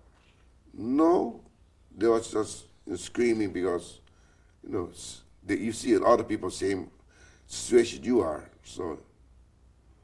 And they were in terrible pain. Right. So that when you got back, the same 4 people took you back, or did you walk back? We walked back. So they took you in a stretcher. Yeah, but we walked back. And then you walked back together? Walked back together. And then after we got back to center, those people that bandaged me up. They bandaged you? Yeah. So there were bandages there? Right. And how kind of bandages they put in? Regular bandage, gauze. Did they take the glass out of you? At that time, they did not take the glass out of me. They didn't know what to do. So they just bandaged you up. Bandaged up. And what was, it was in the back of your head? Back of my head. And then my right arm. And what happened was, after that, 2 days later, no, week later, going to see these people. They were in dormitory in the country. So I went to see them. And then those girls took the bandage off, put me on the floor, and two of them got on top of me so I won't move. And then two of them hold my head, and then through my arm. And one each girl took hairpin out of it, and they burned it.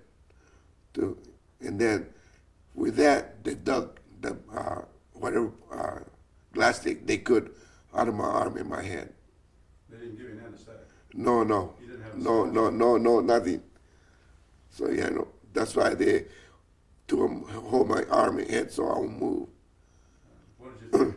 Did you yell or scream? What? Well, I won't dare scream, So I just bite my tongue and just took it. But it hurt. Right. They took out whatever they can. So after that, even if after I came from Japan, for about 20 years, until 20 years, every year, I had glass coming out of my head. How would it come out? It come out naturally. They told me that a glass, they could not do anything with it. They could not X-ray, they could not see it. But somehow, nature naturally pushes out. As it heals around it. Heals around, yeah. So you get little pieces of glass. Did you ever keep any of it? No. Now, when you had that first day, and you were taken back to the distribution center, and you walked back with those 4 girls, what did you see on the way back from the hospital? I see all those people, getting hurt. We'll have to wait for the phone.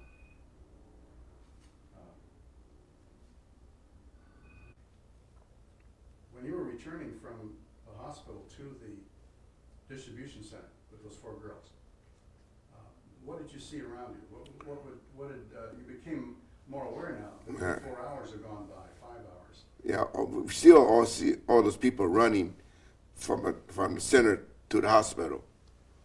Were there lots of people? Oh, they were lined up going to the hospital. Were they lined up one behind another, or were they just crowds? They were crowds, like crowd. And it was the only hospital around there? Was that I don't know. There must be on the other side too. Probably had the same problem. And how many people did you say that you saw going to the hospital? Oh, you can count them so much. And what kind of wounds or injuries did they have? They have burns. They all have burns. What kind Arm and face. And was it on? Were their clothes burned? Were they? Their clothes are burned. They were like burned up. The clothes. The darker clothes is all burned out. I think, if I'm not wrong, I think people had white uniform on. It didn't burn. The black burned. So The injury, most you see was all burns. That burned, the skin burned, clothes burned, and then one thing is people walking around with the skin hanging down, like sometimes you look like a ghost walking around. were some people burned so badly that you could see their bones? The people that walking around, I didn't see any bone, anything, because the people who saw the bone, they couldn't move anymore. The people that were walking around to the hospital was with a burn, with skin on, the upper skin was burned, and then Barbara's meat from her bone was showing some of them were burned too. Was the skin charred? The burn, yeah, it was black, charred. So it was really intense heat. It was extensive because what happened was we didn't know what it was. So in the beginning we were calling it picadon. Pica in English means flash. Don means the sound. And then, so that's a flash and the sound and the wind comes back. So we call it picadon until we call that, or until we found it was an atomic bomb. And how long was that? About a couple of days before we knew it was an atomic bomb. So then when you hit, when you saw this and you were heading back to the distribution plant, and so you got there, what, early afternoon? Early afternoon. And you hadn't had any meat, of course. No, we had nothing to eat. And so what was it like back at the plant? Everyone was confused. They don't know what they could do. I think no, like they try to help each other. Someone got wounded, they got hurt, help each other. That's all they did. Because they didn't know what's going on, and they don't know what to do. They were trained for civil defense, but not for first aid? Well, first aid too, but this is was worse than first aid. So you would say that everybody had severe burns? Well, not where I was. The people was in the center or up a skirt. Well, now you know where the center was. How far was your plant from the center? Figure about 4,000 meter. I think it's about 2 miles or so. So that you were lucky. I was lucky. Now your friend, what was your friend's name? Yamaguchi, I think. And his first name was? I forgot his first name. And so you decided to, why did you decide to go to see his? Well, he said his uncle had a clothes store right in front of Hiroshima Station. So he wanted to see if anything there or not. So because we didn't know how far that anything burned. So he says, okay, we'll take a look, see what it is, anything, if his uncles are, there or not. That's what we went to see because nobody knew how far that bomb hit, or how much far it was burned. You didn't know if it was right next to you? Or? No, we didn't know. So how did you get there? Well, we ran from where we were, where there was streetcar track. We used that as a guide. So we started running, and then we heard people, calling for help. So we tried it. Me and my classmates said, "Oh, we can help him." So we tried to help him. When they hold their hand, their skin started peeling off. So we said, "Well, we cannot do anything for them. All we do is harm them more." So all we can do is look straight, close our ear, as if we didn't hear anything. Keep on running. We cannot do anything for them. That's why you ran instead of walking. So we ran all the way through to the station. And when we got to the station, you notice that his uncle's buildings all burned, nothing left. So from there, we walked back to my grandparents' house. What were the buildings like around you? How far was it from the distribution plant to the Hiroshima railroad station? Well, we ran for almost half an hour. So I think from center to station, maybe about 2 miles or so. And it was pretty much of a straight line? No, wasn't straight. We had to kind of turn a little bit because we had to go across this railroad bridge. Tell me, the street? Were gas lines leaking? Were there fires? It was burning. It was still burning, and people were screaming, because of burning. And then we couldn't do anything about it. And then the river, their bodies floating in the river because it's hot. People jump in the river trying to get cool off, and then when they drop in the river, they because of the burn, and then they drown or they died on the spot. So the river was, Full of bodies. The river was full of bodies, floating. would you say there was 1 or 20 or? Oh, that river was full. And how big a river was it? Yeah.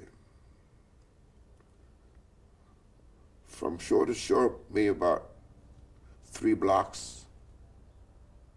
So a couple hundred feet. Right, about a couple hundred feet. And how long was it that you could see bodies? What distance? The whole river was full of bodies, as far as you can see. You couldn't see much water, just bodies. And hardly any water you could see, or bodies. Wow, that must have been really frightening. Well, you're frightened in the beginning, but when you see so many at that time, and then with a tragedy it was, I think people don't think too much about those things anymore. Your bodies are, yeah. You're shocked, you're numb. There was so much death around you. Right, yeah. What did it smell like? I mean, it was. I don't know, because at that time, you didn't think about smelling anything. So I don't remember the smell. You must have smelled burn smell and that with the burning. But at that time, I think we were numb. We didn't think about anything, smell anything. I didn't even smell.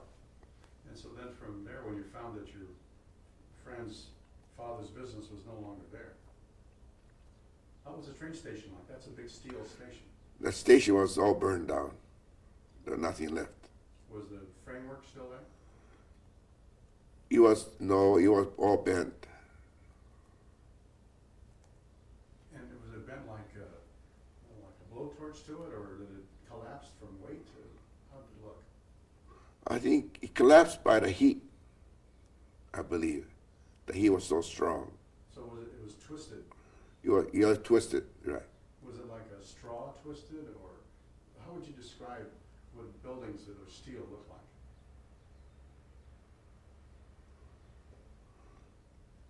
Like a wire twisted wire, feeling like that.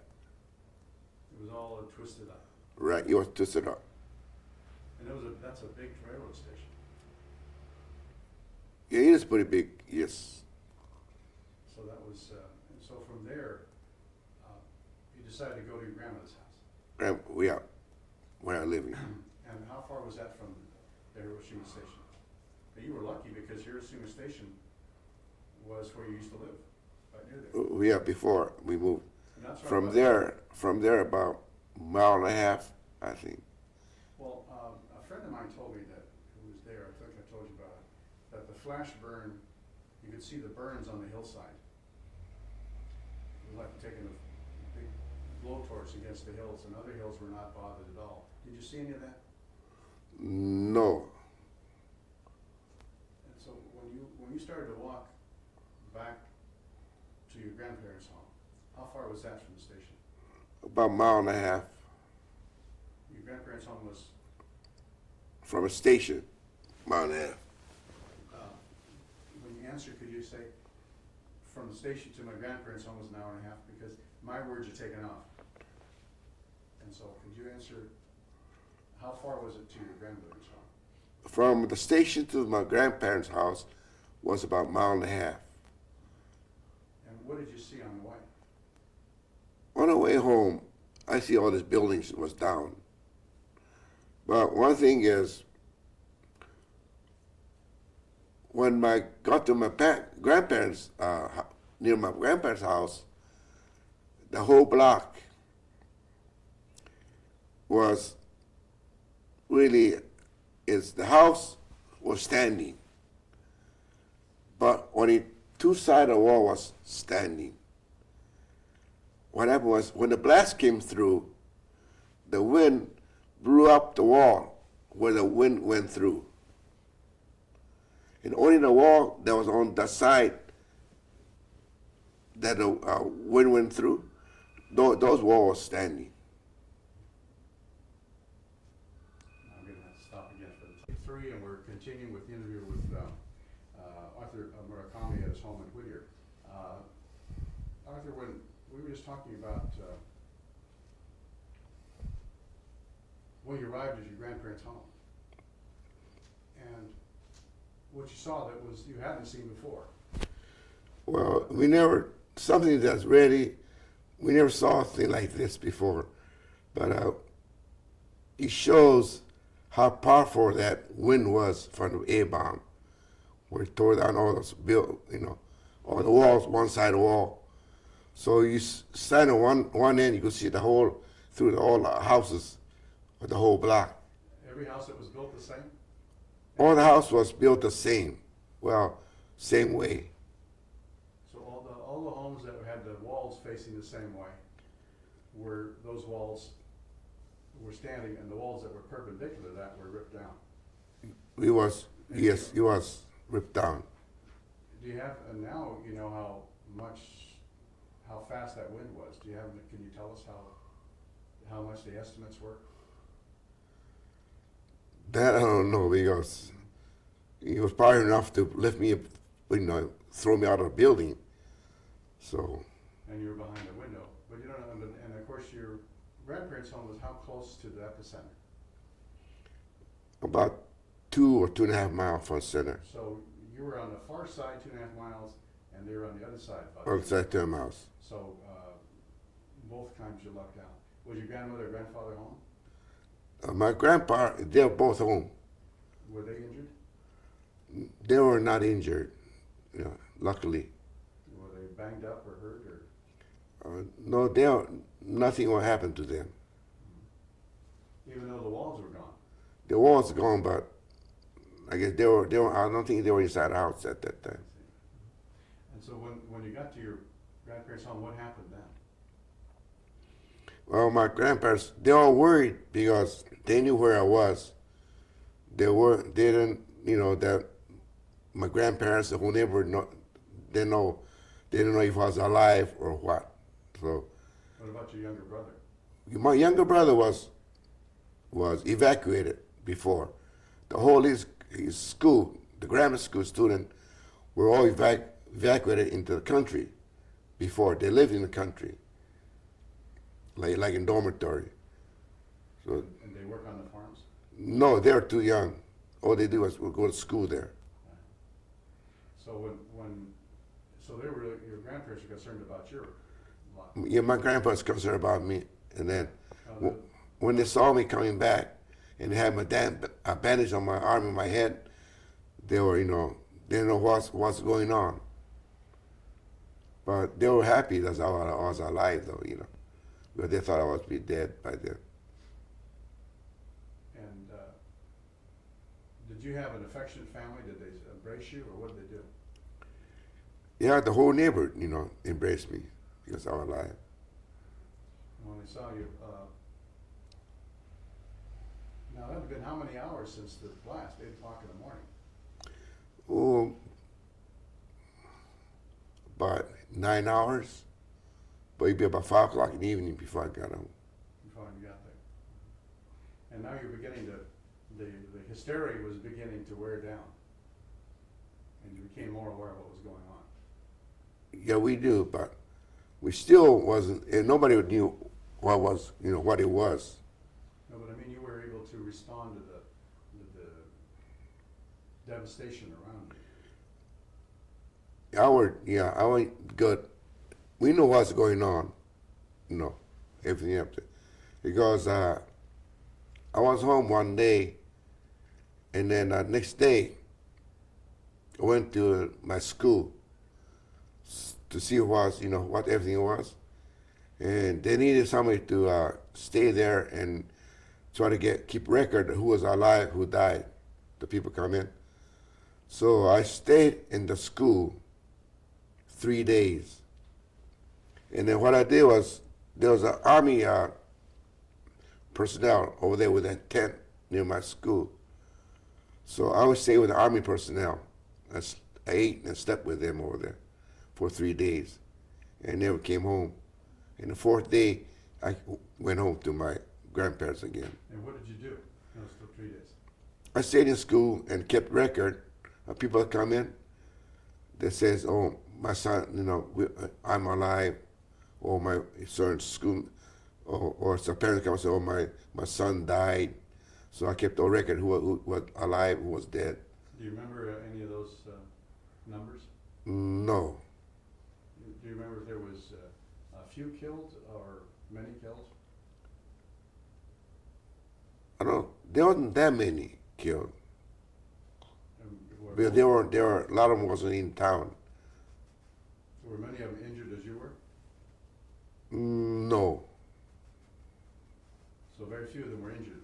Very few, yes, because they were not in the town. They were out of Hiroshima. Why was that?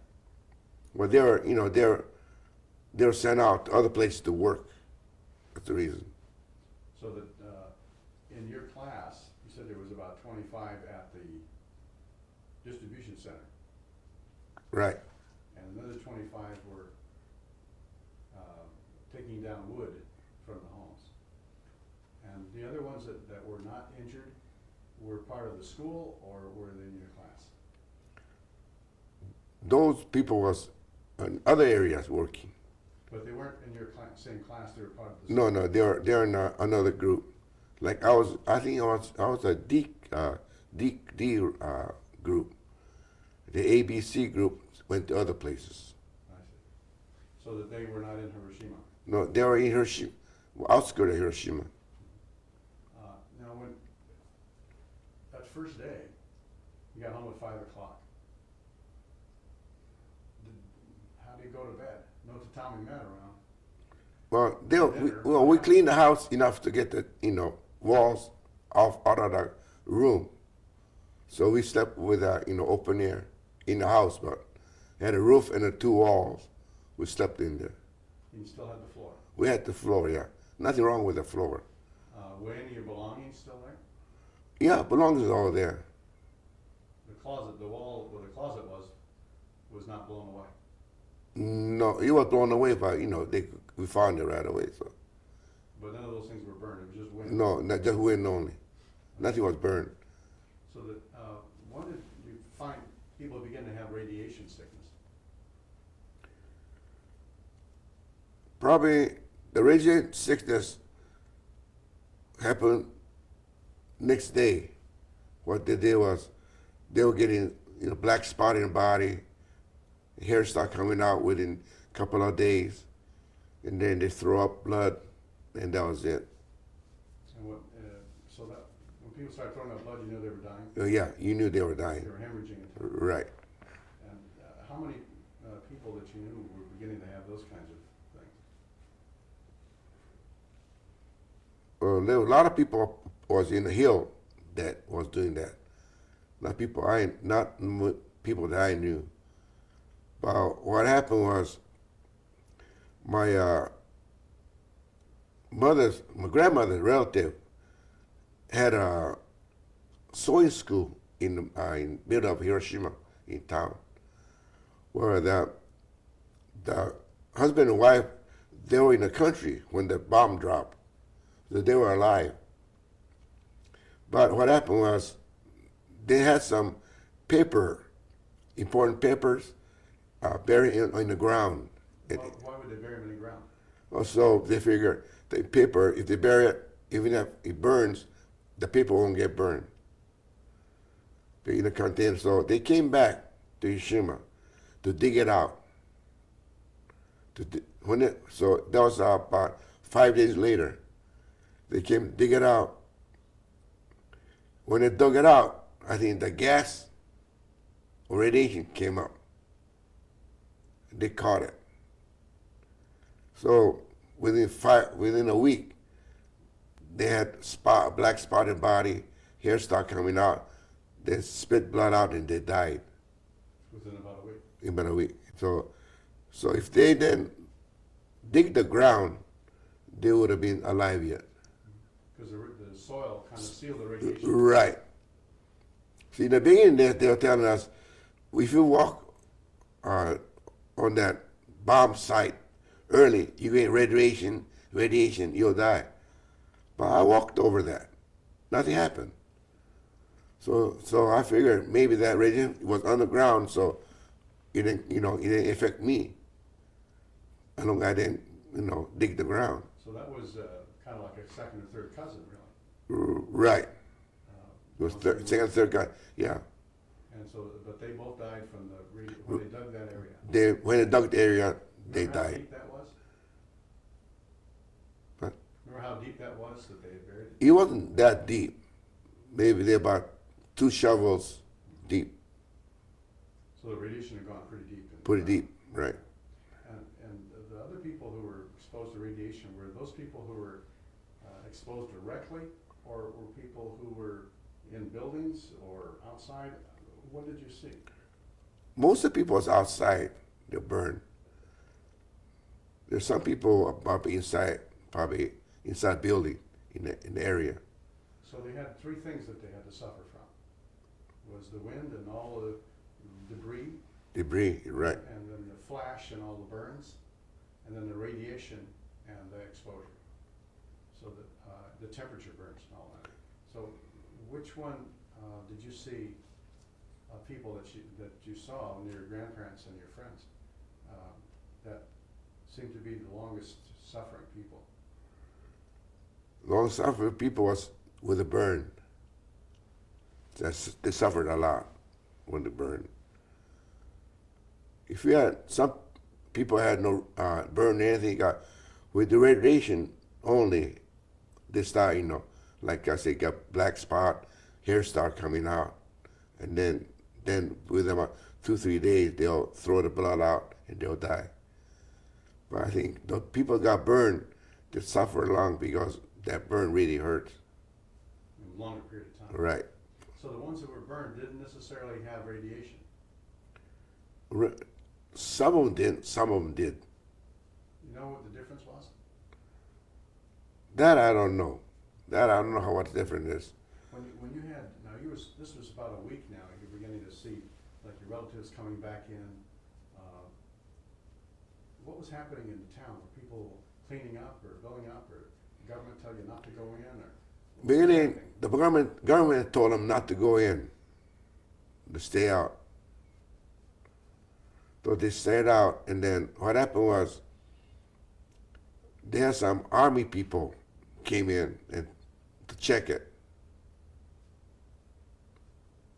And then after that, they're going. But in the beginning, they told everybody, don't go in. You get radiation, so don't go in. I read a treatise by Dr. Yamaguchi, who was part of the Japanese Atomic Energy Commission. And he was one of the first military scientists to arrive. When they did the evaluation, I think it was just the south end of town. And they built tents there. And that's when they did all their testing to determine whether it was a nuclear bomb or not. When he made his assessments, and I think that's when they began to change restrictions on the city so people could move as much. How did that affect you? I mean, it was a week, 10 days. What happened to the family? You just stayed in the house? How did you get food? What happened? How did life go on? Oh, at that time, I think we had enough. A lot of people had enough food for so many days. So that was, we had to worry about, whatever. You didn't have too many, but you had some food. So if everybody, stayed around their home, then they go out much. Was there the fires that were going? Had they burned out? Was there much to burn? Were there fire companies or firemen out with putting out flames? What was going on? Well, I didn't see no firemen anybody because there was nothing left for them to come in for, and there was the fire station was nearby. A lot of them was like in town, it's all burned out, and firemen from out of city come in, but there's no water. The water lines were all down. Water lines down, yeah. They don't know what to do. No pumps, no nothing.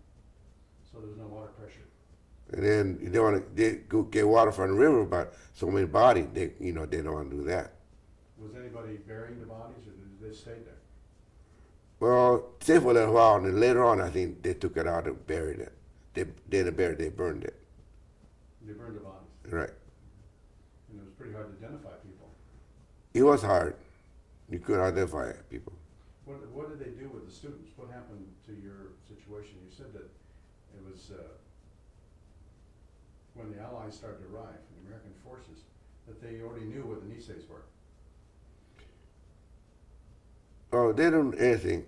Like myself, I had a cousin was in Tokyo as an interpreter.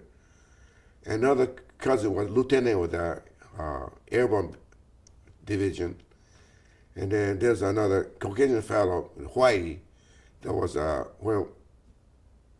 this person's father, and my father was friend in Long Beach when he was farming. So those three looked for us. Also, they were friends of your family and of you. Yeah, well, two of them was my cousin. Two was my cousin, one was a friend of my father. They looked for me, and then they found, they weren't sure I was alive or dead, so they found out I was alive. So soon they found out, they went in, went to the American Consul, told them, we want these two boys out of Japan as soon as possible. That's why me and my brother was one of the group that came out of Japan in the first ship from Yokohama. It's President Wilson. They were the first ship that left Japan with an American citizen to the United States. What did you think when you saw the first Americans coming in? Well, Hiroshima, Americans didn't come in first in Hiroshima. Australians came in first. Hiroshima, they're the one came in. And then I was happy to see them because anyway. And then I spoke to them. They found out I was American.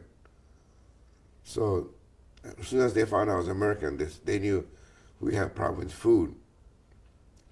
So I had a couple of Australian soldiers telling me that I was near the riverbank, and their camp was near the riverbank.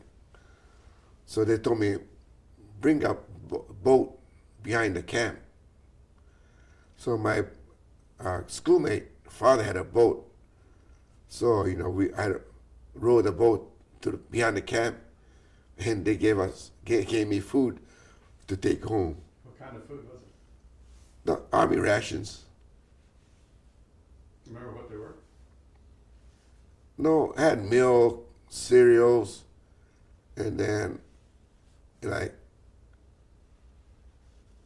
biscuits and some fruit, canned fruit things. What'd you think about that? Oh, I was happy to have it. It was good, Which one did you eat first? I ate the fruit first, and they had the crackers and things. What did it taste like? Oh, it tastes good. Nothing like it, Well, that went out that time. And that was all canned sea rations. Oh, all kind of rations, army rations. And how long had that been since the blast? That had been, what, the 8th of August? Yeah, it was, well, the Australia, after surrender, I think 3 or 4 days after the surrender, they came in. So that was then, what, about the end of August? When did they sign surrender? I'll have to read it, I'll have to look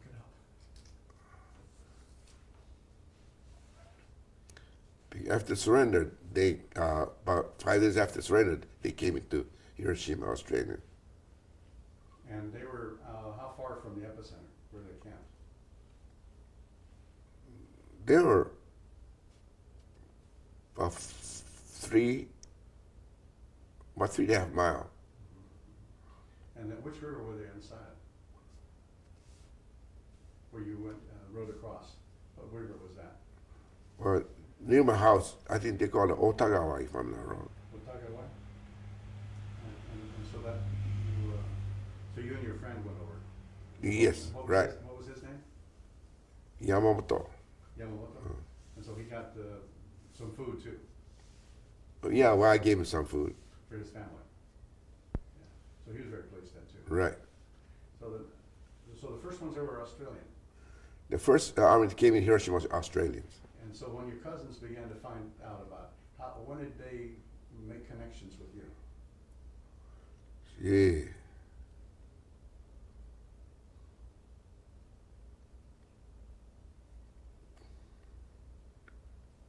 A year later, something like that, I think. No, but how did they, so they indicated that you were there, and then how did authorities find out about you? Did they inform the consul, you said? Yeah. Would the American consul set up an office there? Well, they had an office in Tokyo.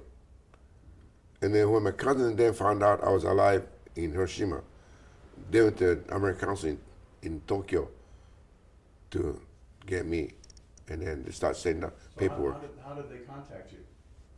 How did you know that they were, that they knew, the Americans knew and they were gonna move you out? Well, they came to see us, Who came to see you? my cousins.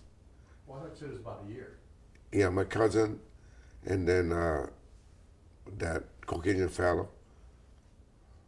So your cousins came to Hiroshima? Hiroshima, yeah, looking Well, I for thought it. you said it was a year or so.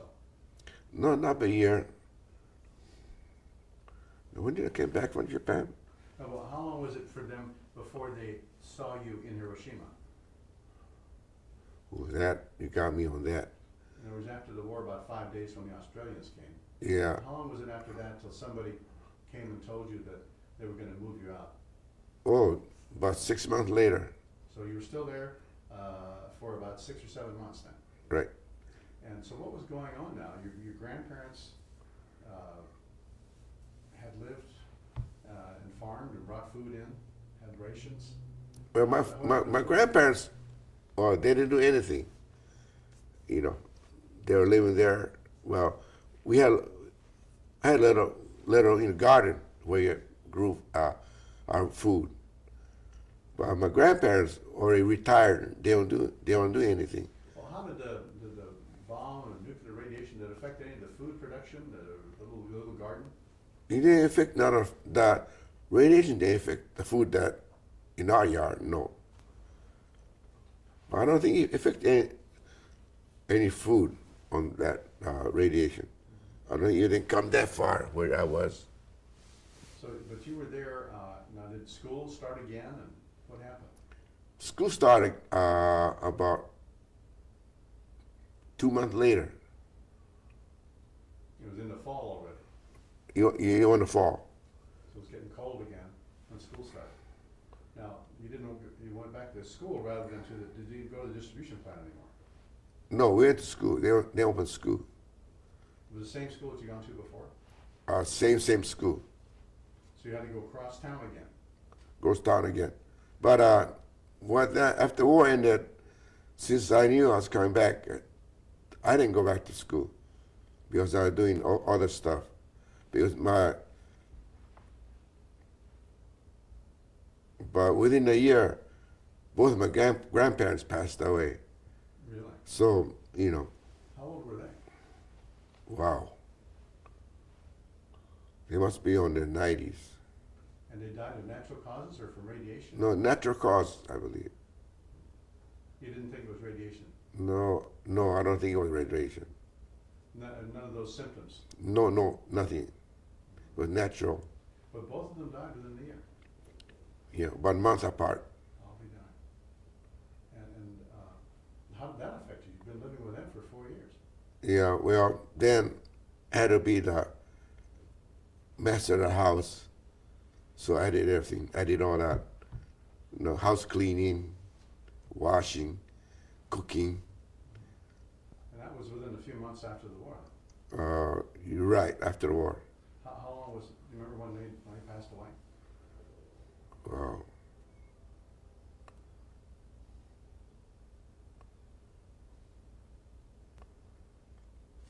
remember how long it was. But it was before you came back to the States. Right. So it was probably 6 or 7 months after the war. About then, about 6, 7 months after the war. And then so, you said there was 2 Nisei teachers and a couple, 2 or 3 Nisei students. No, there was a couple of Nisei teacher, and then there were more Nisei student where it was. For maybe 5 or 6 probably. So were they all being shipped out at the same time? No.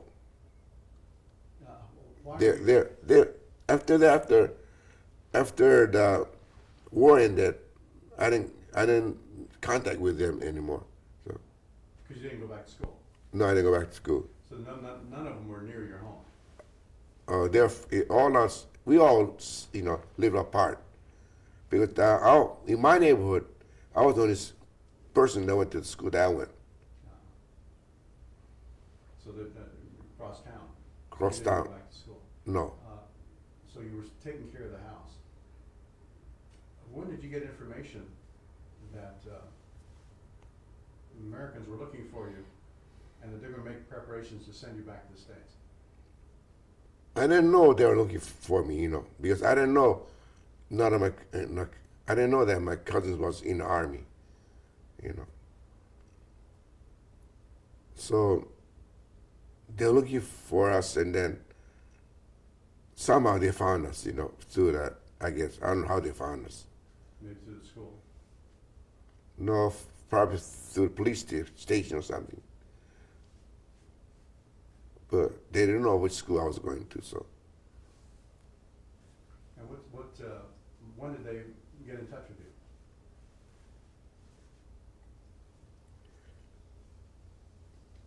But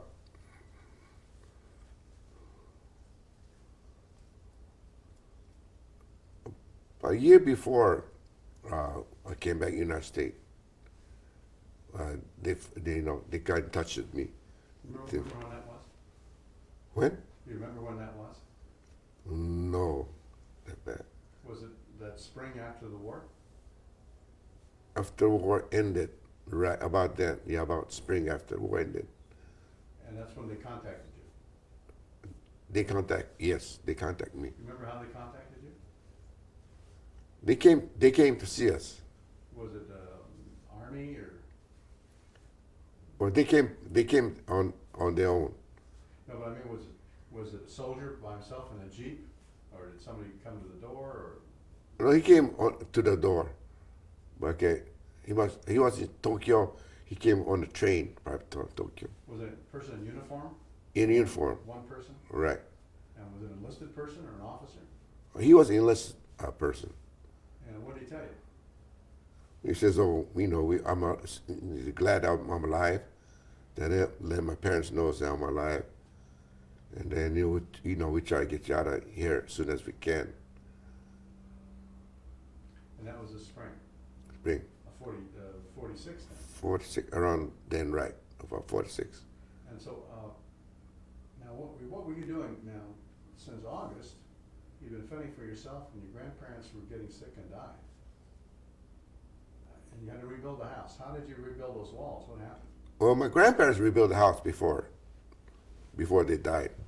They rebuilt it again. Yeah. And they did the same thing? They put the walls up. Yeah. The bamboo that they cut in squares. Right. And then they tie put it, the wall up. and then put the straw and mud and put it again, and built walls again. Build the wall again. Right. And so that they got it back in shape again. Right. How long did that take before you finally had walls you could sleep with? Well, that one took only about a couple of weeks. After that? So it was, Pretty fast work. so your grandparents did that? Yeah, hired people, relatives came and helped out. And then you were helping too? Right. And what did you like best about helping them do that? Well, at that time, we had nothing, hardly anything to do. So helping, put the wall up there, at least you know that you helped them, rebuild the house again where we could live. And so that, how long did it take for the utilities to get back up? Telephones and electricity and natural gas and things like that, and water, all that was knocked out. How long did it take for that to get pumping and worked again? Our house, I don't think we had any problem on the water. It didn't stop. Utility too, we didn't have no problem. So you had electricity and gas? Well, we didn't have no gas anyway. So you cooked by wood or? Wood, yeah, we all the cooking and everything, and then heat and everything was done by wood or charcoal. So and there was nothing as gas coming through. So the only thing you had was electricity It's just and water. So you weren't affected even about 2.5 miles from epicenter? No. And then water, and then we had a big well. We got water out of there too. So. You had a own pump or a hand pump? No, bucket. So you had an actual well that you dropped the bucket down? Bucket down and bring it up. How far was it down to the water? It wasn't that deep because we were right next to the river. You're right next to the river. So Right. about 60 feet maybe? Maybe about that much. So then the water table would fill up your well. Right. You will fill up. And so you'd use a bucket and bring water in. Yeah, we always use bucket. There's not. And so you lowered it, and how'd you lower it? You have a wind-up deal? No, Maybe? just throw it on and bring it up. So you had 60 foot of rope? Right. And then Bring it up. hand over hand? So you handle the water that way. Yeah. Now, what happened with sanitation? Now, you didn't have a city sanitation anymore, and you had the trench at one time. What did you do there? Well, Sanitation, for things like garbage and food and feces and. those things, no problem. You use those at your field for where you grow vegetables and things. So you had pots in the house where you defecated and urinated and distributed that in the. Well, the bathroom had a pot, Mhm. and then urine, and then you had a wooden like a bucket they carry. You scoop that out and put it in there, and then you carry it out to the field, where they had another big old cement container. You drop it, you put it in there, and then from there you use it for your field. So that uses fertilizer for the. Fertilizer for you. I see. So that's how you got rid of sanitation problems. What Right. do you do with the garbage from food and stuff like that? That we use, we used it for fertilizers too. So you use that. We never threw anything Did you away. grind it up, or how did you do that? No, naturally. So that went into the same concrete thing? No, separate hole. And was it concrete also? No, Or just a hole in the ground? hole So in the ground. basically Yeah, you allowed the right. material to rot and Become a fertilizer. fertilizer. So you mix it with soil, Right. We mix with soil. and so you made your own mulch for the fertilizer. So then when you began to operate on your own now, you didn't go to school. Well, I went to school. I didn't went to school part time because in the morning I made breakfast, made lunch for my brother. I sent him to school, and then after that I went to school too. After that, Did you go to the same school you went to before? same school, right? So you went across town, Across town, but you didn't go in October. When did you start going back to school? about November. And what was school different then?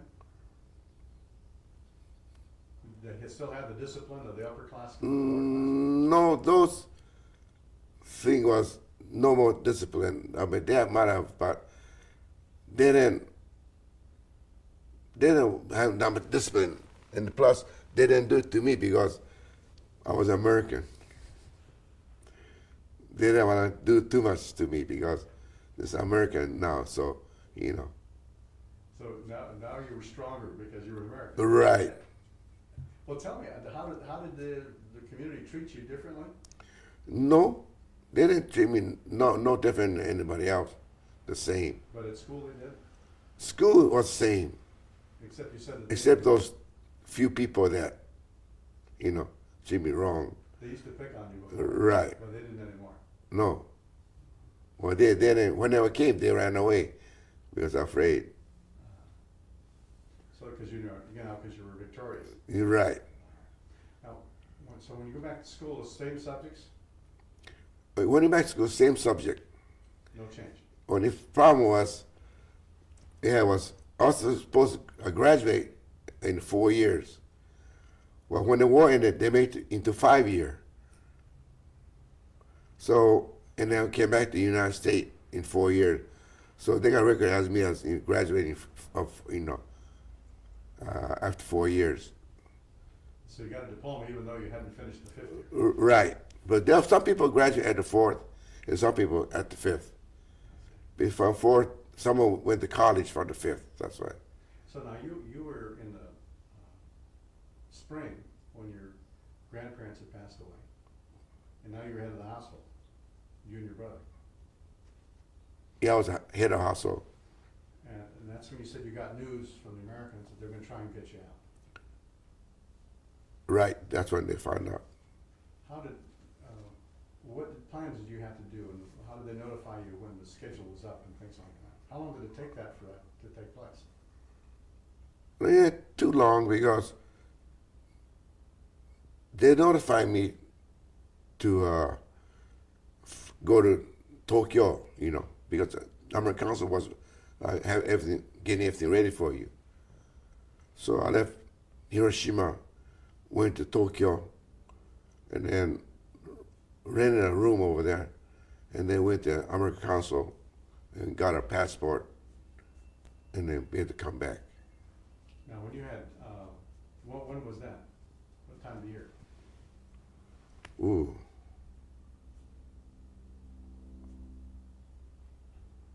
Come back one day. You on this side, I think. Well, that's okay, that's what they're for.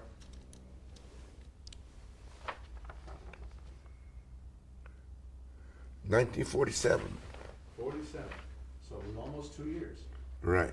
When in 47?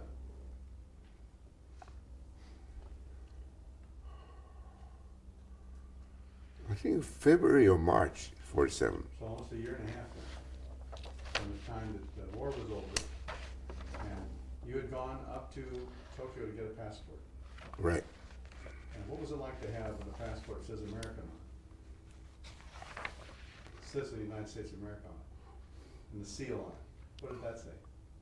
Well, that made me feel good then, because I knew you're going to go back in the United States.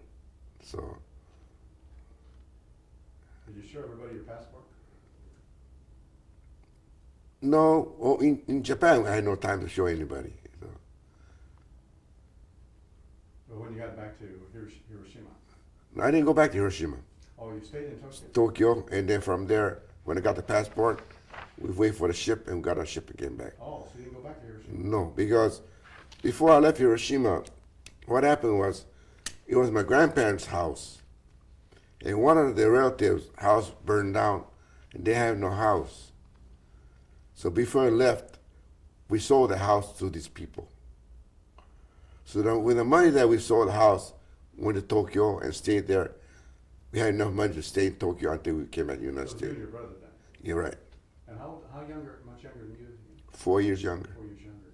So that he was, he depended upon you. Yeah, he did.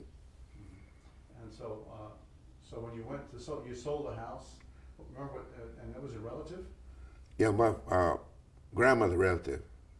Okay, so it was a cousin removed, or, My mother, my grandmother's cousin. so it was kind of like your cousin once removed then? Right. Yeah. And what's their name? Do they still live there? Yeah, I think so. In Hiroshima? Hiroshima. Okay. So you were there when they moved in? They moved in after we moved out. So when I got on a train to come to Yokohama, to Tokyo, that's when they moved in. When you packed up to go to Tokyo, what did you take with you? All I take was my clothing. That's it. What did you have? Well, we're clothes, and then I had a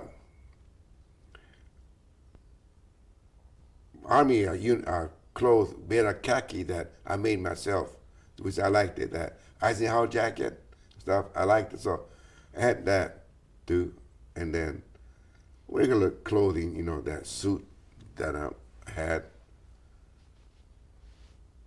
Where did you get the khakis to make the uniform? Well, I had my mother send me the cloth. Oh, she sent it from the States. States, yeah, I send it. Did she send you the cloth?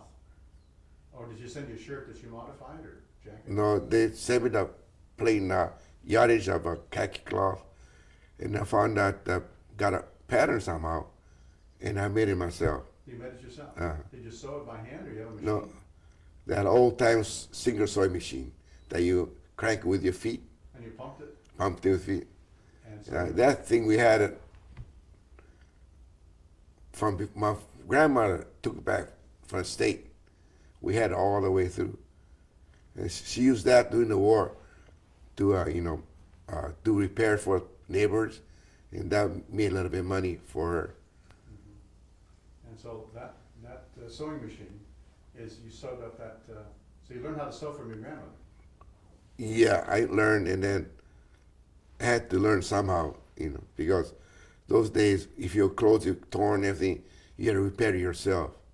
So that's why I learned how to sew. And so you look pretty good then? Yeah, I look pretty good. How long did you keep that jacket you had? Jacket, I think I brought it back state. And after I came back, about 6 months later, I don't know where he went. But you had it. Now, when we were in 47, Uh-huh. you got your passport. Right. 47. And you had it in your hand. Now, I have a friend who had a similar circumstance in North Africa. He was an Italian, got his American passport, and he slept with it. What did you do? Well, my thing about it, I make sure that passport was with me at all times. I never let it go.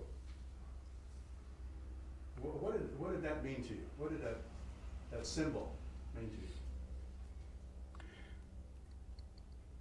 you? Symbol mean to me because, like I said, when I was small, when you're not U.S. until 1940, they all keep on telling me, you're Japanese, you gotta act like Japanese. And when that war started, the Japan says, you're not a Japanese, you're American. So when I got the passport, I says, yep, I'm a real American now. I'm all the way, So that makes sense. My country is the United States. That's what I felt I got. And so it made you, did you feel 10 foot tall or just feel stronger? Feel stronger.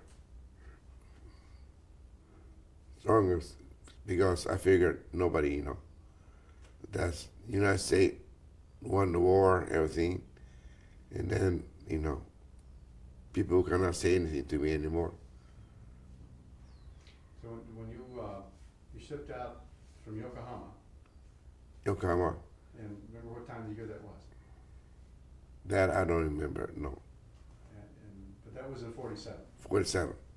And so you got to San Francisco, or to go to Hawaii first? Oh, Seattle, or no, I got San Francisco. you went directly to San Francisco? I don't know, remember, I stopped in Hawaii? I think we stopped in Hawaii. It's been a long time since you've been to Hawaii. Yeah. Did you get off the ship there? Yeah, we did.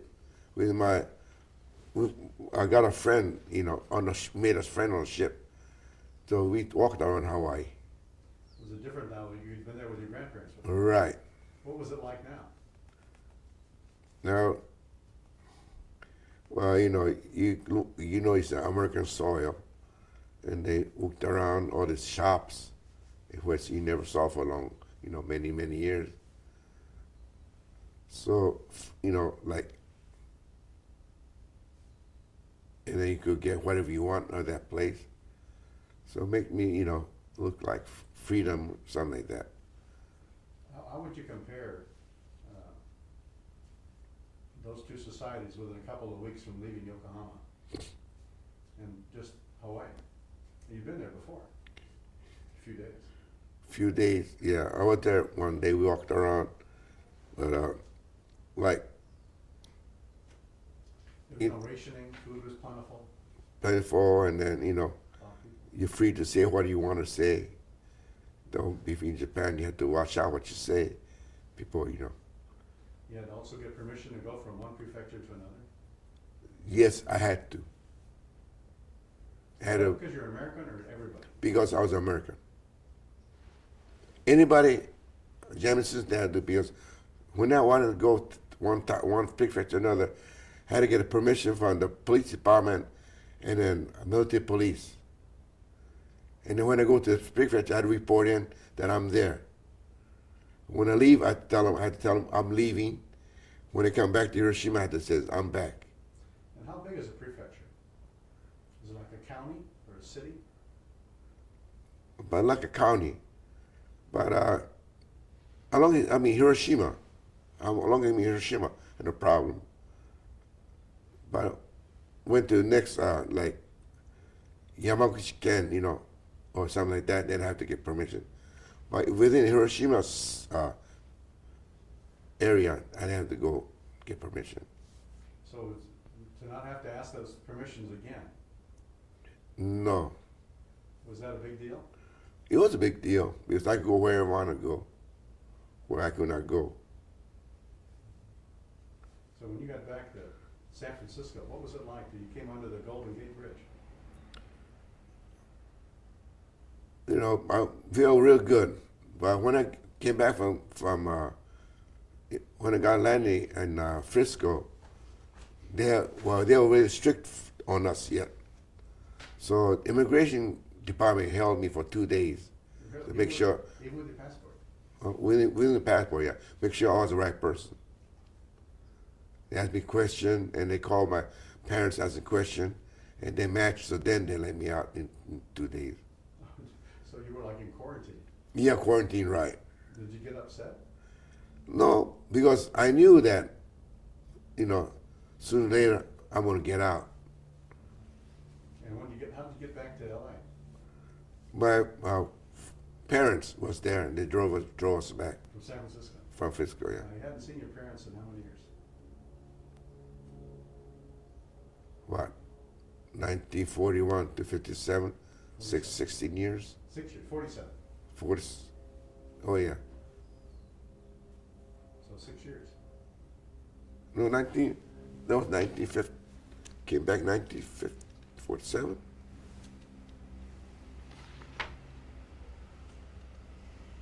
Oh yeah, 6 years. See, And your mother and father were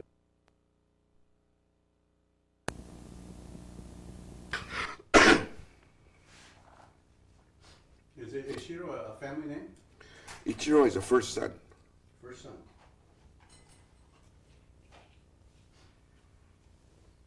Not like the Charlie Chan movies, the first son. Yeah. Remember those movies? One had Take 4. take one. Okay, beginning? Yeah. Okay. We're beginning take 4, the interview of Arthur Shido Murakami, and this is July the 8th, 2003, and the afternoon's about 3:15, and we're just starting after our break. And Art, when we were talking at the break, one of the things I wanted to ask you about was, now that you'd returned from San Francisco, you'd arrived by ship to San Francisco. And what was the name of the ship?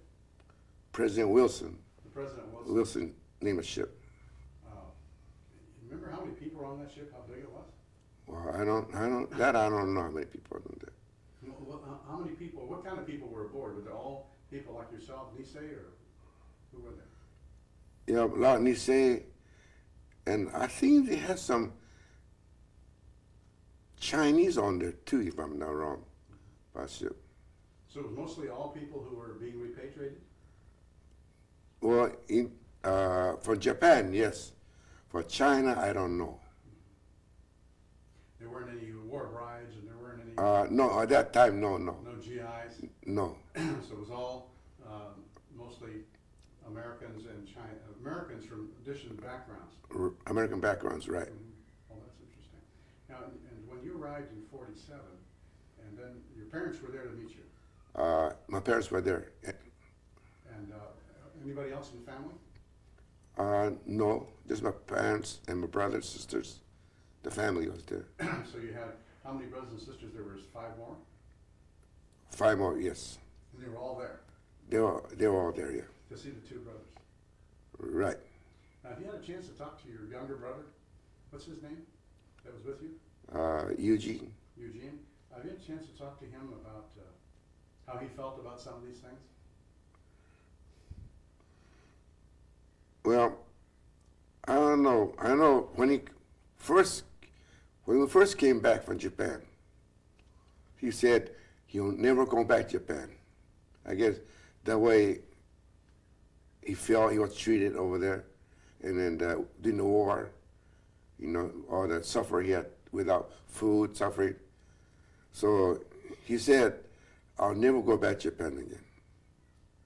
But a few years ago, after he got married, and then he worked for an engineering company, and he went to Japan at that time for work to Japan. He sent him to Japan. Yeah. So that's when he, I guess, he changed his mind, decided he'd probably go back again, probably. And does he speak Japanese also quite well? Yes, he does. He speaks Japanese because he went up Japanese up to middle school, 2nd year, if I'm not wrong. So that he's had a chance to go back too then. He had a chance to go back. And when I you worked. came back, your parents picked you up. Now they drove back from San Francisco. Yeah, drove back all the way to Los Angeles. So there was 7 kids. 7 altogether. So there was 9 of you then. Right. How did you drive back? You had to have a bus. No, in the car. We all fit in the car. You all crammed in the car. What kind of car was it you drove back in? It was a Chrysler my father had. So you all crammed in the car. What was it like to be with your family for those days driving home? Feel good to be with the family because, you know, like I said, you know, I haven't been with my family, you know, since I was small. And after I came back, and then with all the family together. Was that a special time? Right. Special feeling, I think. What do you remember the most about that?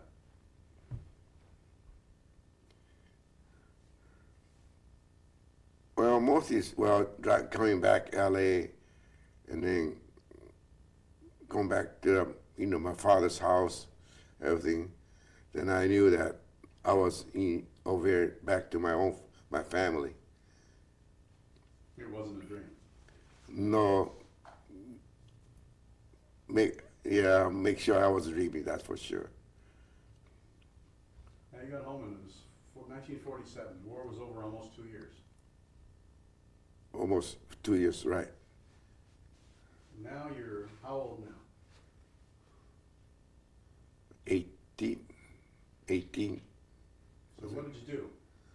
Well, from there, I went to the foreign student class in Belmont.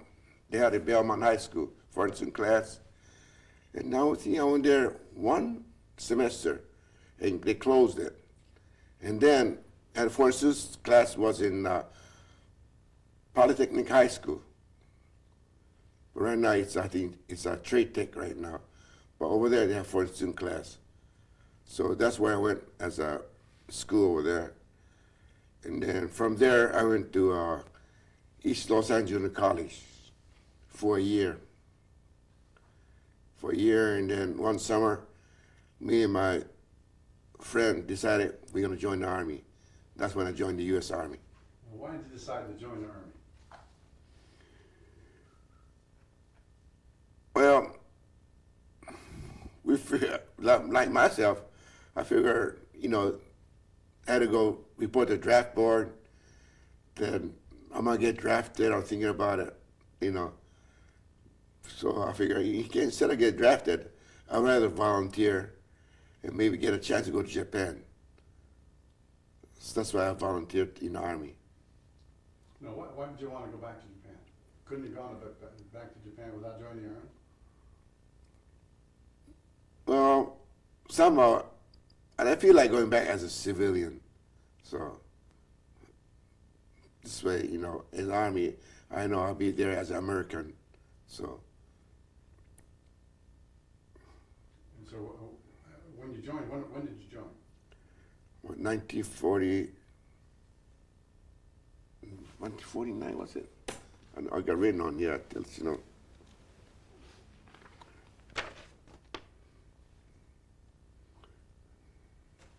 1949, right? June 24, 1949. I volunteered for the Army. And Army infantry, or where did they send you to boot camp? I went to Fort Ord, California. Fort Ord, base training there. And after base training, they sent me to Fort Bliss, Texas. They were sending me into a non-com school, you know, training. Well, week before I went to Fort Bliss, they closed the non-com school. So they told me, Art, she said, we closed it, but you want to go to other state for a non-com school? So I thought, you know, I volunteered for 3 years. And then I figured I'm not going to stay for a lifetime. So if you non-coms, if we go, if I, you know, my 3 years over, you don't mean anything, so no, I'll stay here. So what they did was put me into a dental clinic in Fort Bliss. And the first time I worked as an assistant to a lieutenant. I remember because he was a Jewish lieutenant. And then somehow, none of the enlistment liked him. So when I went to him, everybody says, oh, you going to him? You know, he's not that, he's mean. That. But I went to him, and then, to me, he was real kind. He treated me real good from the beginning. So I know everybody was surprised. How come he not mean to, you know? I don't know, I got along with him. So I worked as an assistant to him for a little while. And then there was a colonel came back from Japan, and then he was in charge of it. So he speaks a little Japanese, so I got pretty good friend with the colonel too. And after that, I became helping the technical department making false teeth, you know, stuff. So I got treated pretty good at that clinic. But when the Korean War started, week after the Korean War started, got an order from Washington for me to report to Camp Stone, California. So I had to leave Fort Bliss and come to Camp Stone, California to go to Korea. Now, where's Camp Stone? That's in near San Francisco. Went over there. So what happened was, there was 25 of us, Niseis and Sanseis. And then we were supposed to go to Japan as an interpreter. So everybody else was shipping out from there on a boat. But there were 25 of us was flown out from Camp Stoneman. We flew out on a Pan American airline. They're not there no more. That big ship they had. We flew to Japan. And then when I got to Japan, with the Camp Drake, outside Tokyo, went over there, they says, we don't need you anymore. We got enough interpreters. So they says, okay, Art, they says, you're going to Korea as an ammo bearer. I said, ammo bearer? I said, I haven't been before. No, you got to carry that, you know, ammo, that sort to that, you know. So I said, okay. So when I got to Korea, I was a combat medic. So I was transferred to 7th Division, 17th Infantry Regiment in the medical combat medic corps. So I served in Korea as a medic, and then I was a reserve medic. So all the time was that some medic got shot, and I replaced them. And then one thing was, I had a regimental commander, colonel, Your name was Quinn. His nickname was Buffalo Bill Quinn. One of those we call a crazy colonel, because he used to take tanks behind the enemy line to survey what they're doing, taking 5 tanks. So every time we're ready to go, he comes to the tent and says, "Art, get on my Jeep." Then I knew where we were going. So then every time they're going to patrol, we took one platoon of infantrymen to guard the exit. So I was the last one to go in with the infantry and guarding the exit. The tank goes all the way in. The enemy don't do anything. Once they turn the tank around to come out, then they start shooting all kind of, bazooka and everything. And then so they get out of the enemy line. Then only thing was, I was the last one to go in, but I was the last one to come out. So make sure all the wounded people were thrown onto the tank. So, but with going through all that, I didn't get I fixed the wounded people. I never got any wounded myself, so, I'm lucky all the way through. Excuse me. How, I have a couple of questions, Art. You send you as an ammo bearer, and you get assigned to 7th Division, and that was 7th Infantry? 17th Infantry. 17th Infantry. And that was regiment? 7th Division, 7th Infantry Regiment, right.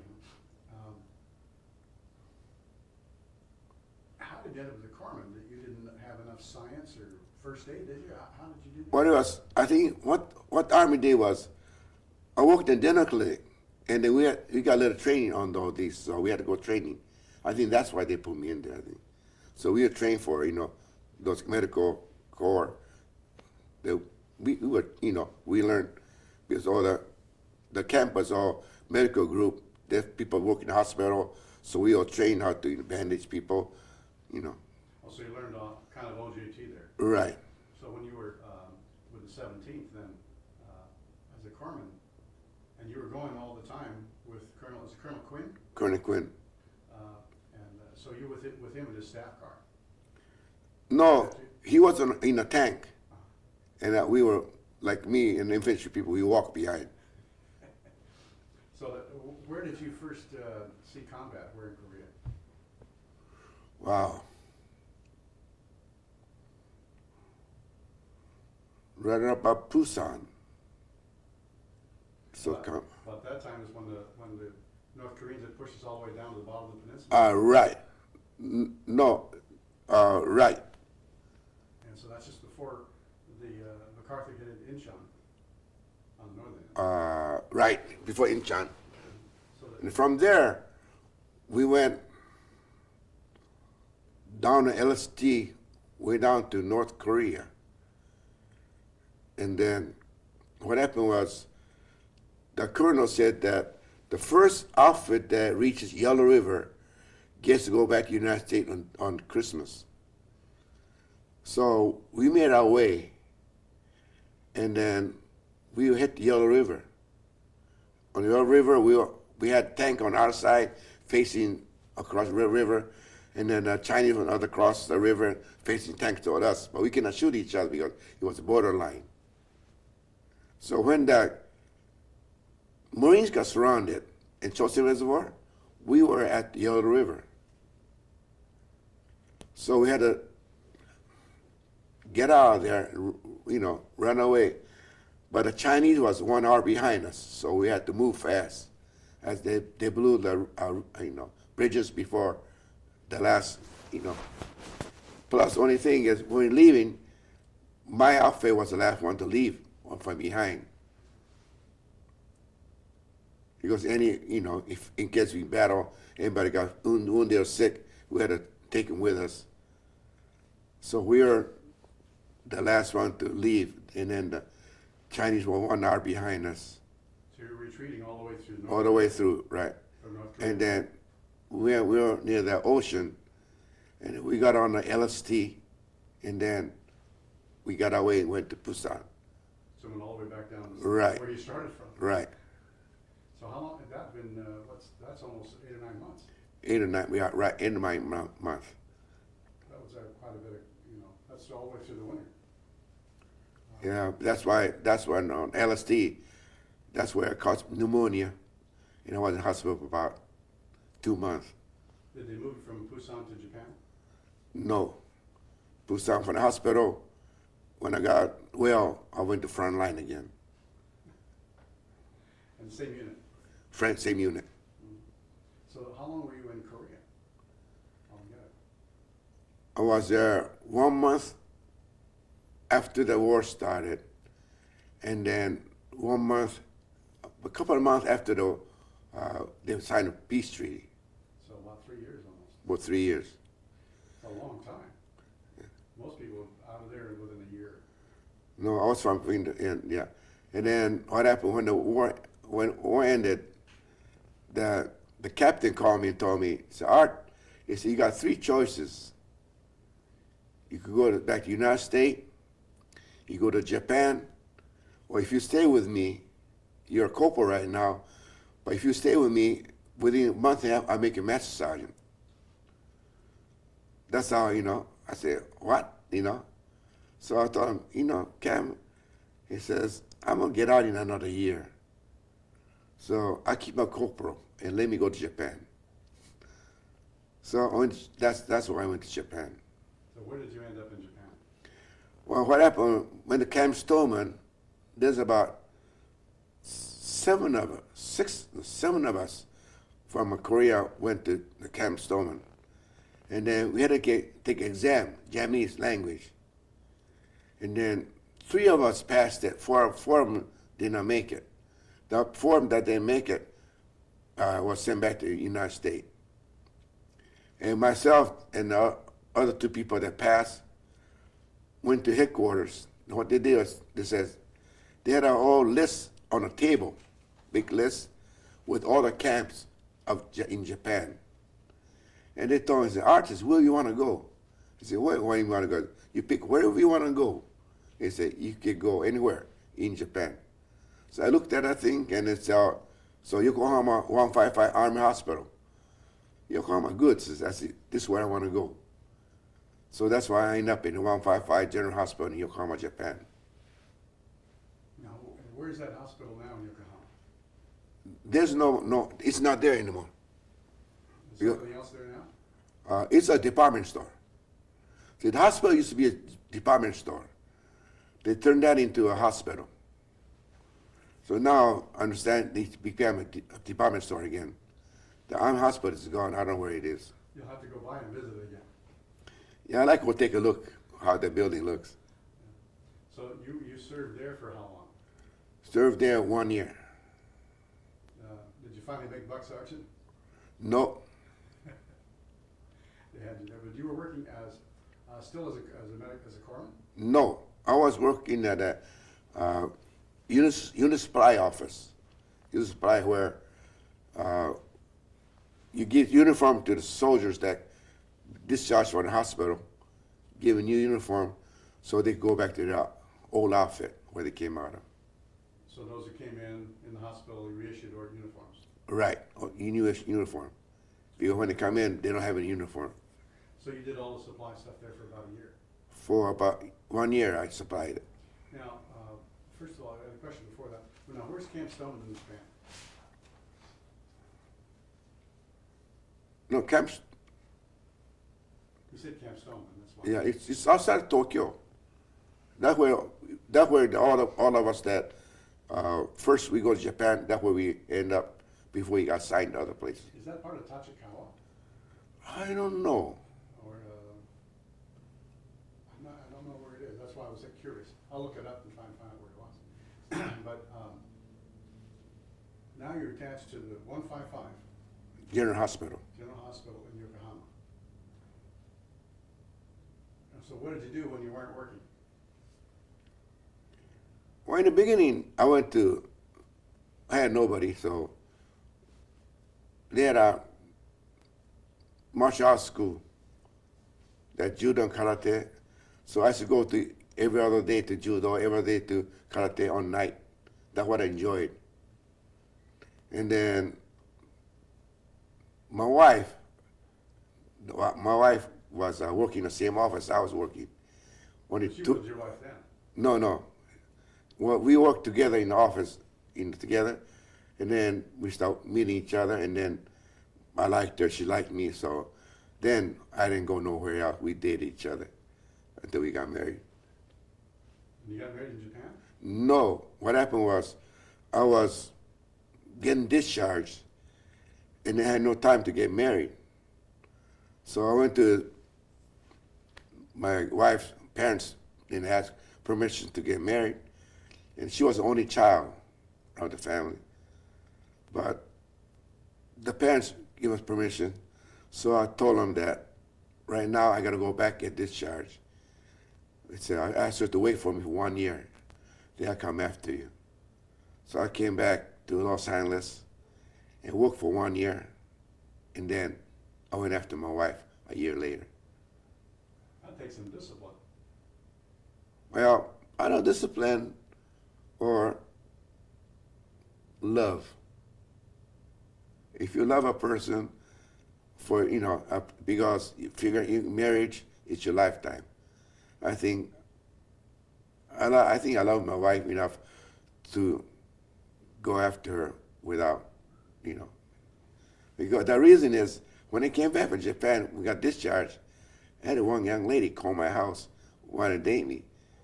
So I didn't want to see her. So I told my mother and my father, would you call her? Would you tell her that I have a fiance in Japan, I'm getting married, so I cannot see her. So I didn't see her until when I went to Japan, got married, got brought back. Well, what did you do during that year? Where did you work? I worked in a grocery store, family grocery store, making enough money. And your family? No, one of my mother's friends, And so family you worked- grocery store. You worked for enough money to make enough money. Yeah, well, enough money, I saved enough money Was that working in Los Angeles or Long Beach? in Los Angeles.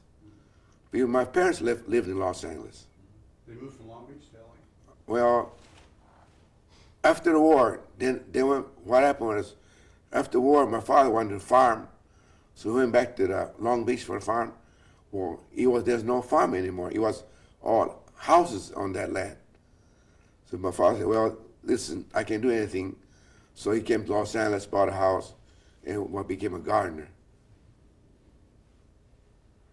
So he worked as a gardener? Gardener, right. In Los Angeles? In Los Angeles. And so you worked at a market and saved all your money?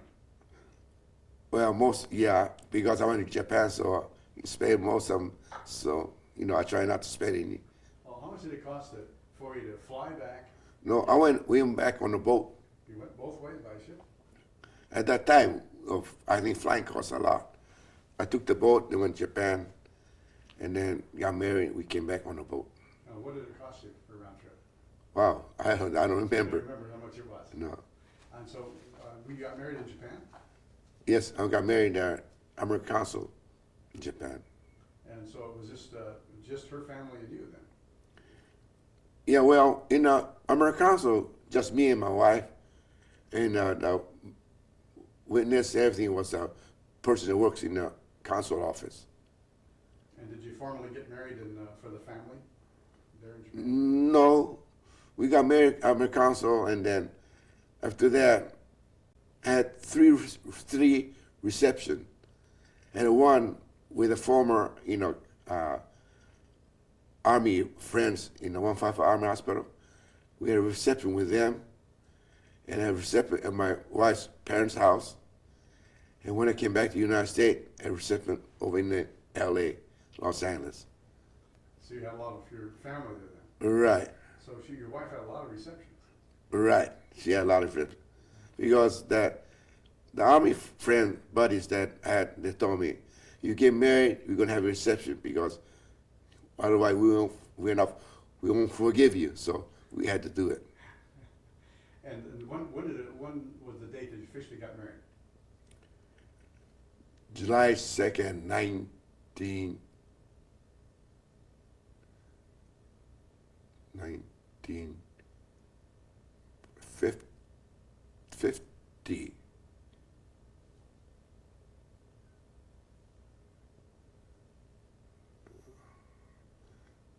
1953.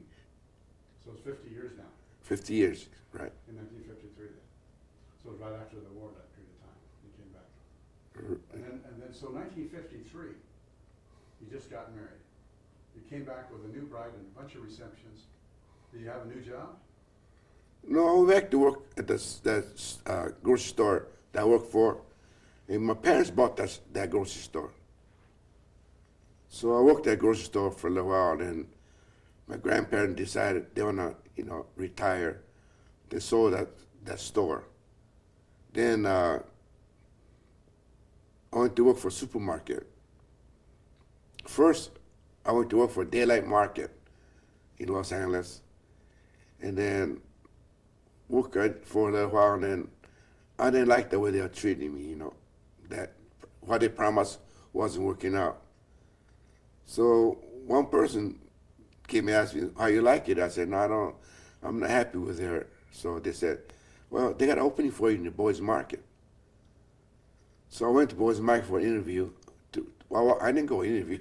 They told me to go see this lady in the headquarters. I went out, so I walked in there. They said, oh, you're Arthur. I said, when do you want to start working? They said, you want to start working tomorrow? I said, no, since I'm going to quit, they're like, let me give me one week notice before I quit, for courtesy. So I gave 1 week notice, and then I went to Boys Market, work for them. And they treated me good. How long did you work for Boys Market? 26 years. 26. So when did you retire from them? What, 5 years ago? What, 88 then? Something like that. Or 98, I guess. 98. Because Boys Market, I worked for them, and a manager. First manager was a Jewish gentleman named Lippy.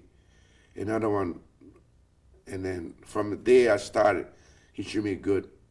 And even that one of the owner's brother. So while I was working over there, I think I was really nice. I was happy to work for the company.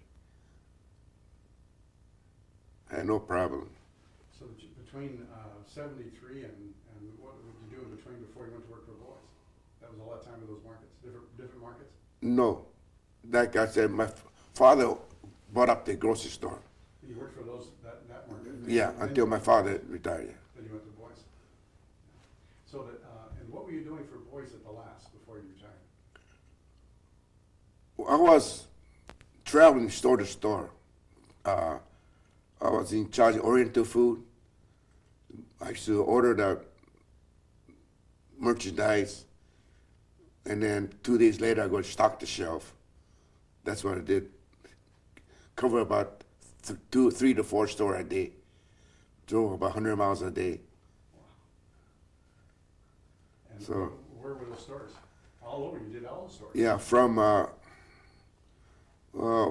Long Beach to San Fernando.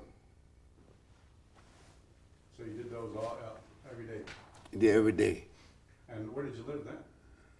At that time, I lived in. First, I lived in Crenshaw Road, and then I sold the house, moved to Monterey Park until I retired. And then you moved to Whittier. Right. No, before. Yeah, and then from Monterey Park, I moved to Whittier, and then after moved to Whittier about, I think 6 years later, I retired. So you've had all that time. So you've done an awful lot when you consider all the things that you've done. And a lot of breaks every time they close the school. Right. But you had a lot of schools closed and torn down. well, no, only in Walt area only, this was down. And a lot of schools were closed. And that changed opportunities for you. Right, because the school that I went to school in Japan, that middle school I went to, that building was, torn up because for the A-bomb disaster. But what happened is they moved the school to a little bit far in the country. Now it's a big school. I understand He has school is from kindergarten to college. So it's expanded to a big school now. Same name. Same name. But it's still in Hiroshima. In Hiroshima, right. So when you had, now, you think that you had, how many children do you have? When you start having your family? I have 2 children. One of my daughter works for one major insurance company. The one, I think one of the big insurance company.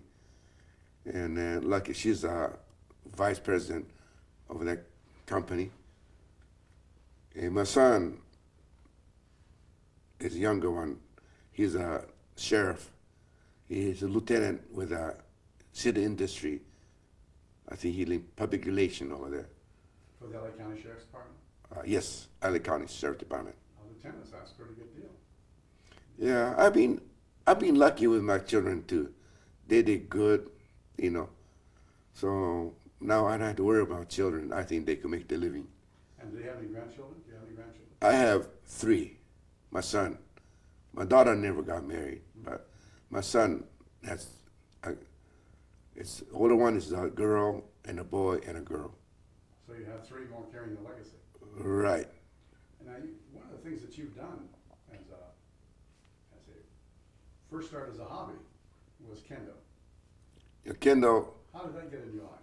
You said you were 7 years old when you first started. Well, what happened was, like, when my mother's uncle took me back to Lomita, he was really Japanese. So he decided that I should know martial art. But he liked kendo. But at that time, I didn't know what kendo was. So he made me go learn kendo. I hated it. But, you know, he disciplined me. If I go to sleep, he should bring that Schneider wooden stick and hit me on the head, wake up and go to practice. So from that on, I think that got me into my blood. So so now I've been doing kendo for many, many years. I'm retired. I don't do anything else. I don't do anything else but kendo. I think, to me, now, as long as I'm living, kendo would be my life, I think. Well, some people like to watch football, watch soccer. Some people play golf. Why kendo? And what is kendo? What's unique about kendo to you? Well, kendo is, to me, it's used to be kendo as a Japan martial art. Now it's a martial art for all over the world. Like on this year, July 4, 5, 6, had a World Championship tournament in England. Kendo is something that I know is, you do kendo and then no matter what, people do kendo is you get together to have a match, have a tournament, you be friends. You have no enemy, no matter what nationality you are. Be friends, we talk to each other, we greet each other. So I figured, you know, there's too many people against certain race, certain people. But kendo, we don't have that thing.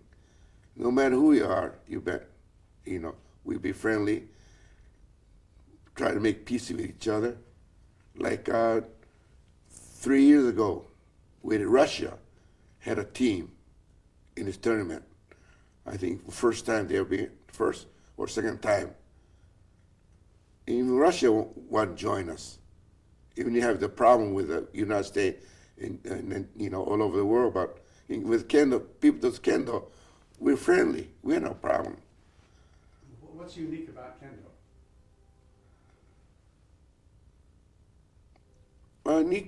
Well, we try to discipline each other, and then one thing, respect to others, and then respect to your country. So when you respect each other, I think that's what makes us, no matter what country you are, if I respect you and you respect me, we get along. But the whole problem, I think, in this world is they don't respect each other. One try to be better than another, and some try to overdo somebody else. I think that's where the problem is right now. We try to be equal, and then respect. We were talking at lunch about the discipline that you learn with kendo, and how it's turned people's lives around. And why is that different than other disciplines, other sports, other athletics?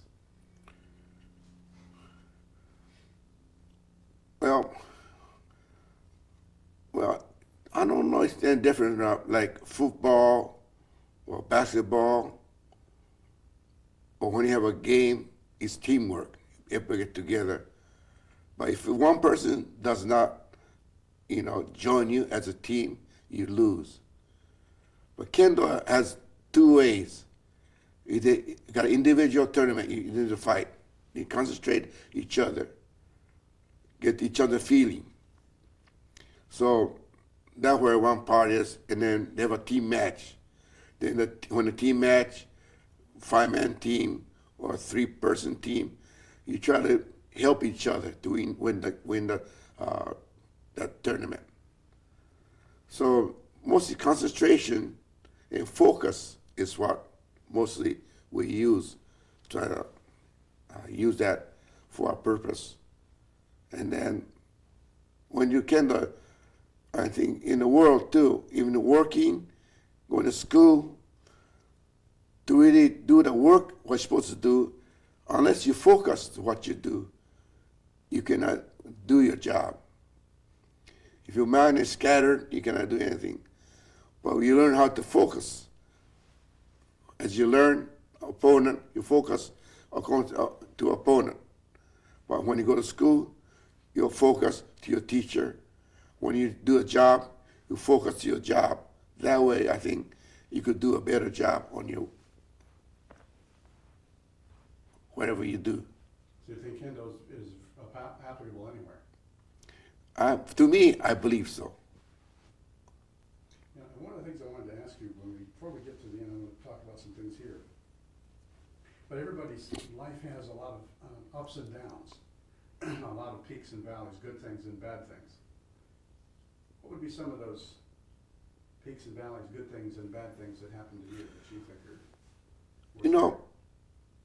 Thinking in my life, since I was small, I don't think I had a bad thing, because everybody that looked after me, they treated me good, and then like I learned how to respect the people, so I try to, respect adults, elders, and then seniors.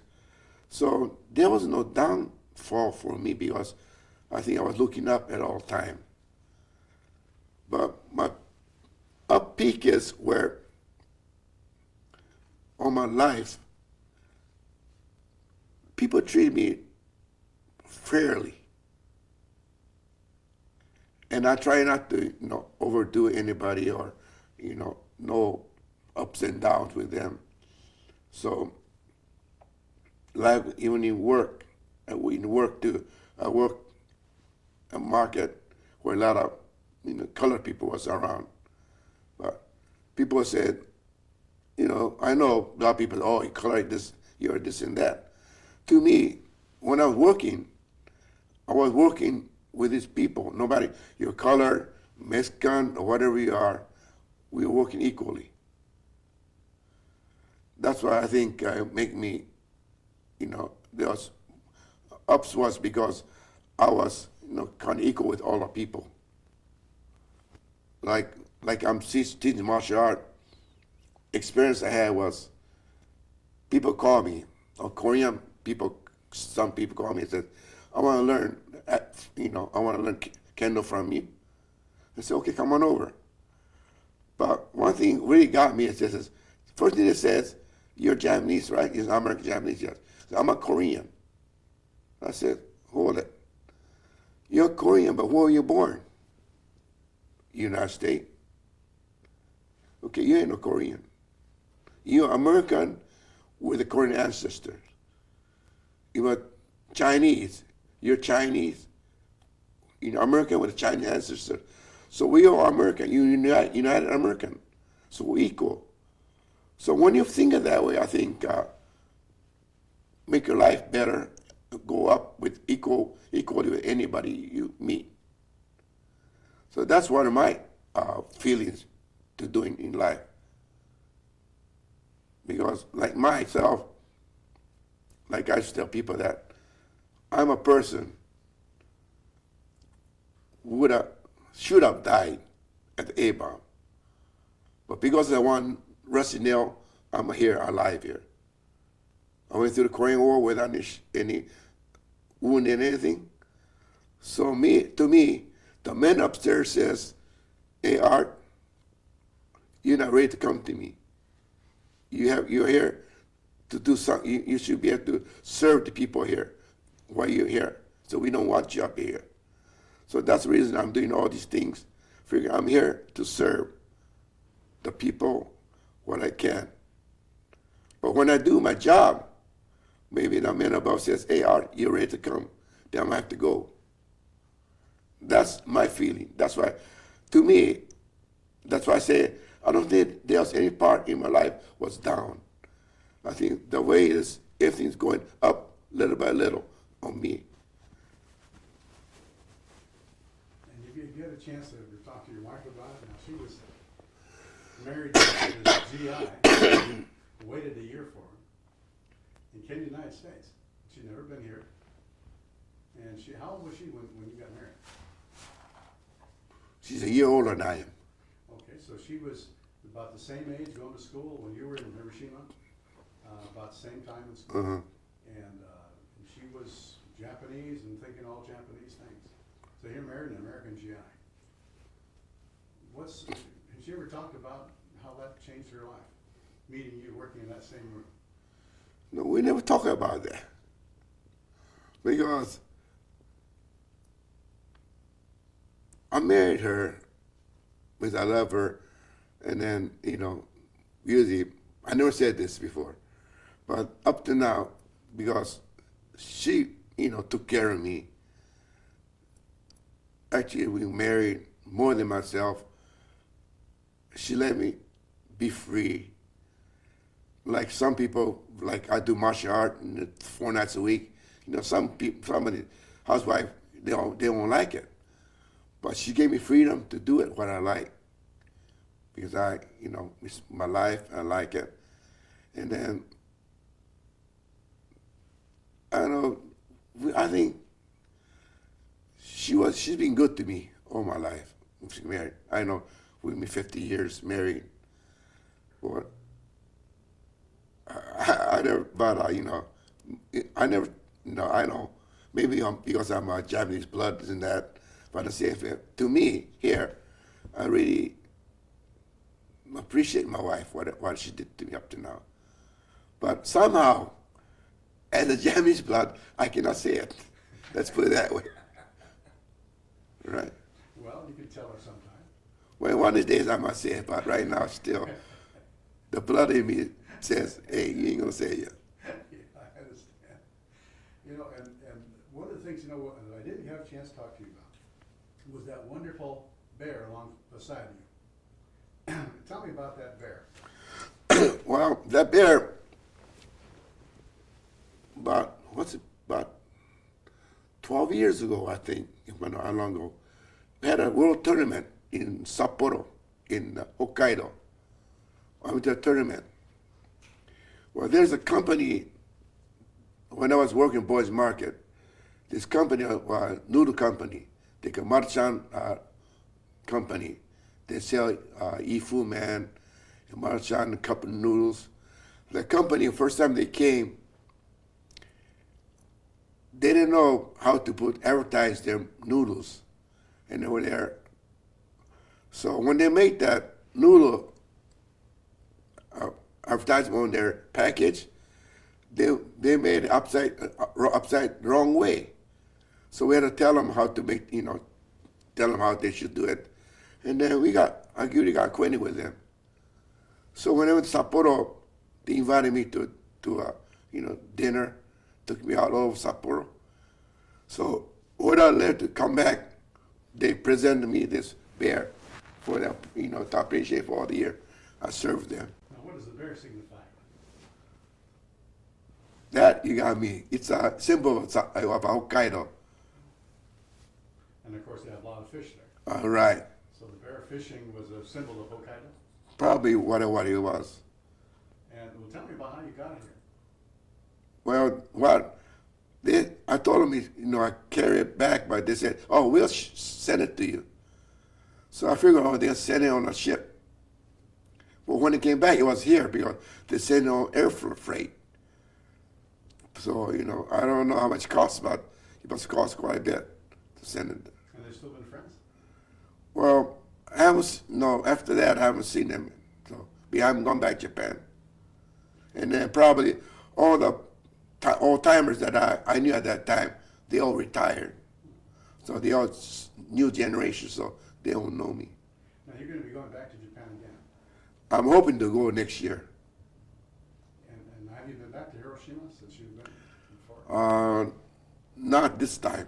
Have you been back to Hiroshima since you left originally? Yes, I did when I was Army. The reason I went to Hiroshima is because they had, in Hiroshima, they had office, unit supply, supply office class in Itajima in Hiroshima. That's when I went at that time. I haven't gone back since because, I don't know, I might go back now to see how it is, but I didn't want to go back to see my old memory. But now, with my age, I think it don't matter anymore, so I might go back and see what it was before. You think there's too many? But one thing, I'll see the town. But one thing, I want to go to the museum. Too many bad memories? I think so. The museum will be. But the town, if develop the new generation, is that it will make a difference. Yeah.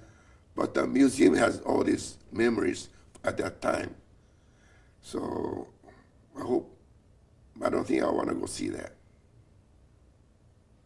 But you might go back and just visit the town. Visit the town, yeah. Now, the last thing,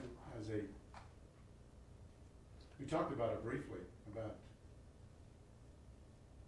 being a Japanese American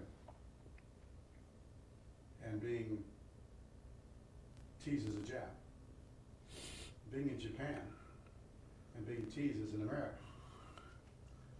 and finally getting a passport, coming back and being an American.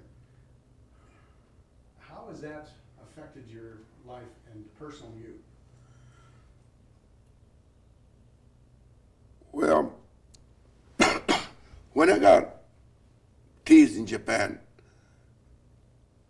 by the three boys as a, American, go back to American is that, I went home and talked to my grandparents about that. And my grandparents says, well, they must say Americans that you still got Japanese blood. So you should be proud of what you are. What these people think about, what they say, they don't pay any attention. So that make me they said, people say things like that, they're the worst person, So forget about it. So that with me, from that on, people say things like that, you're American, go back, go to American is that. I figured, oh, these people don't know what they're talking about. So then I didn't think about it anymore. You have a new Korean defense now on all. That's what I heard. Yeah. Okay. Let me finish up. We had a little break, and so I wanted to ask a couple of things. On the Korean defense, I can get you in for that, D-214, and we can supply to the Department of the Army for recognition. Some of those things are just barely official now, after all these years. Yeah. So at least you can get that recognition. But the last thing I wanted to ask you, we were just in the process of doing that, was how your grandfather and grandmother had told you to be proud of your heritage when people were teasing you in Japan. And they were teasing you here. Right. Being Japanese. Be Japanese. Being Jap, right? And that wasn't used as a compliment. No, it was. And there's still people that think like that. How do you handle that today? Well, there's, in this world, there's many kinds of people to me. So some people, understand all these things, but I think the people that talk about race, this and that, I think no matter what you try and do, I think they'll never change. I think in this world, to me, to my thinking is, well, no matter who you are, you start from the beginning. To me, a God that said, you make these people all the same people, is that they don't know who is who. That's why they made Orientals, blacks, Caucasians, Indians. That's with many different races. That caused, I think that's why we have a problem right now. People don't understand that. So that's why myself, I don't care who you are, you want to be a friend with me, I'd like to be a friend with you. Your race don't mean anything because that's what God created you to be. But He created you to be, and then I think He's testing you. What can you do to yourself? So I know no matter, like I said, no matter what race you are in, there's always bad and good. Bad you cannot change. Maybe you could change at long run. But us people who are good should be together no matter who you are. And if you get along, I think this way, the world should have peace. The reason that we have a problem is some of these people want to be up way above anybody else. So that's where it causes problem. So to me, I think like I used to tell people, hey, you should come and learn martial art, kendo or judo, karate, no matter,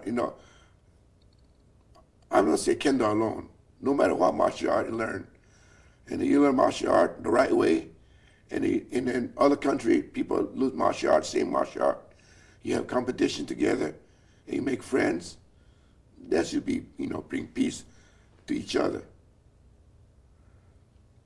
So, but only thing is, if one person tries to outdo another person, that's when the problem starts, I think.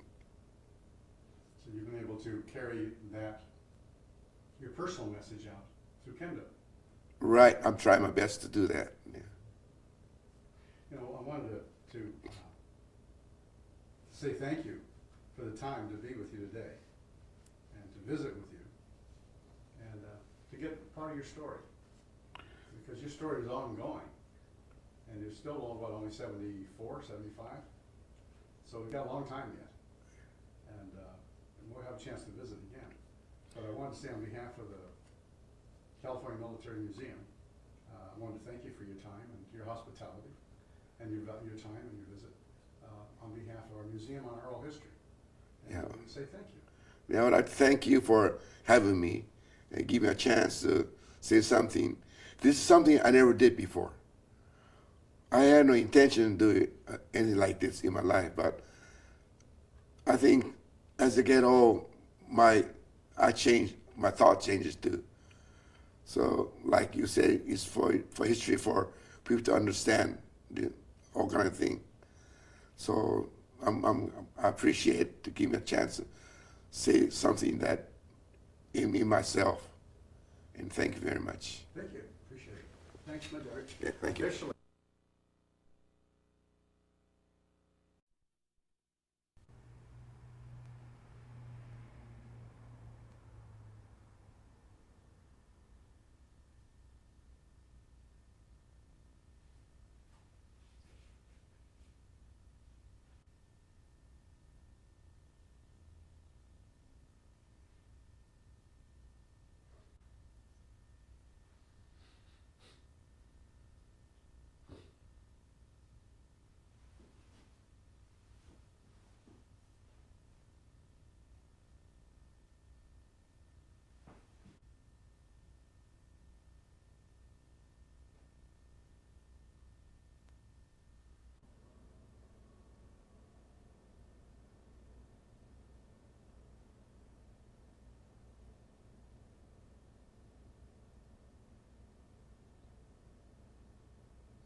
pictures here were taken from books, or Huh?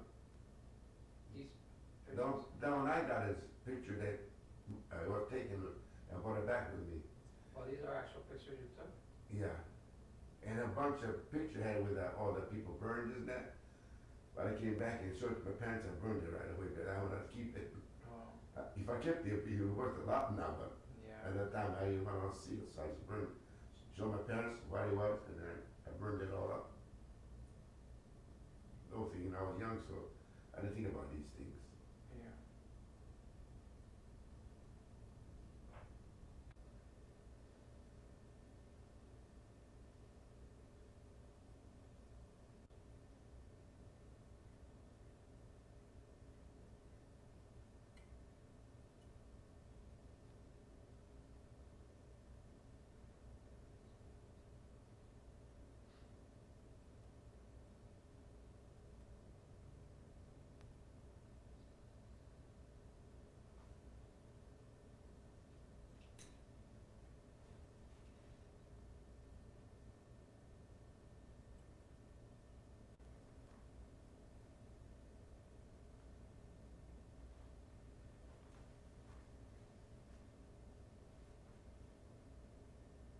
Direction. Oh, this way? Yeah. I was thinking about it. Yeah, I was just running that stuff off of the, on the development, atomic bomb and all that stuff. And the damage, blast effects, thermal radiation effects and all that. And what you're talking about, fallout, the nuclear radiation and fallout, Right. electromagnetic pulse and all that. That was, this we've been to see what these things do in 4 seconds. It's all of Manhattan. Oh.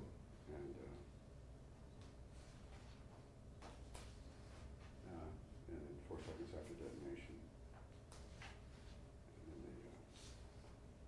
And then 6 seconds.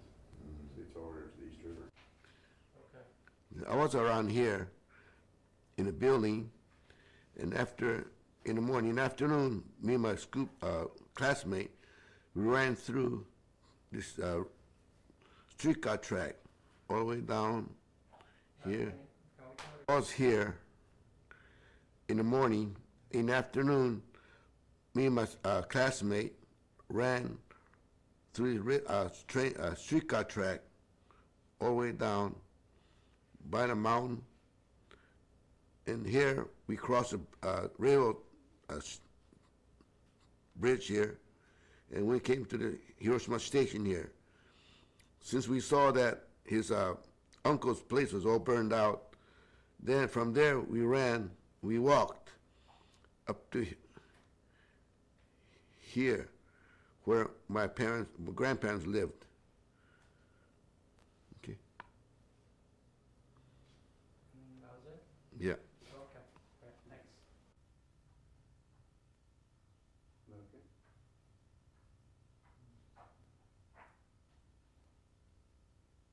Yeah, Shoot this. There? yeah.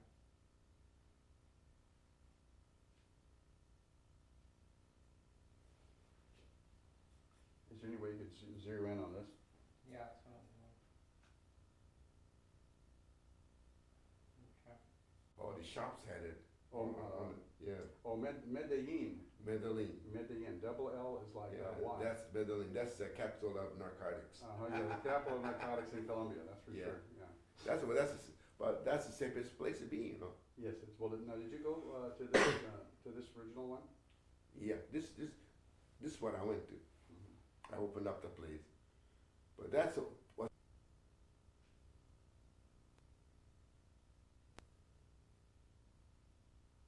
How's that?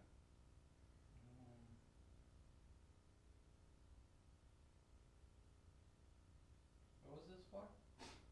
Well, they came to visit a dinner. International Kindle. International Kindle Club.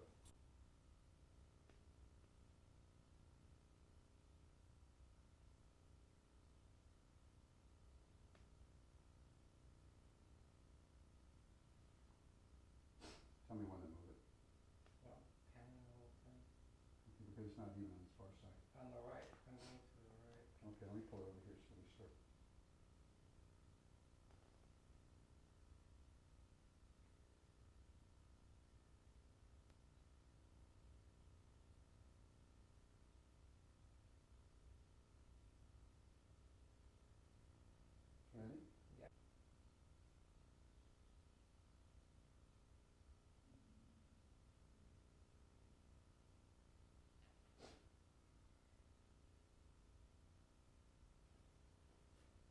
with that?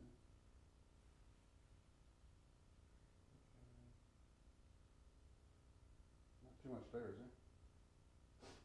Not too much.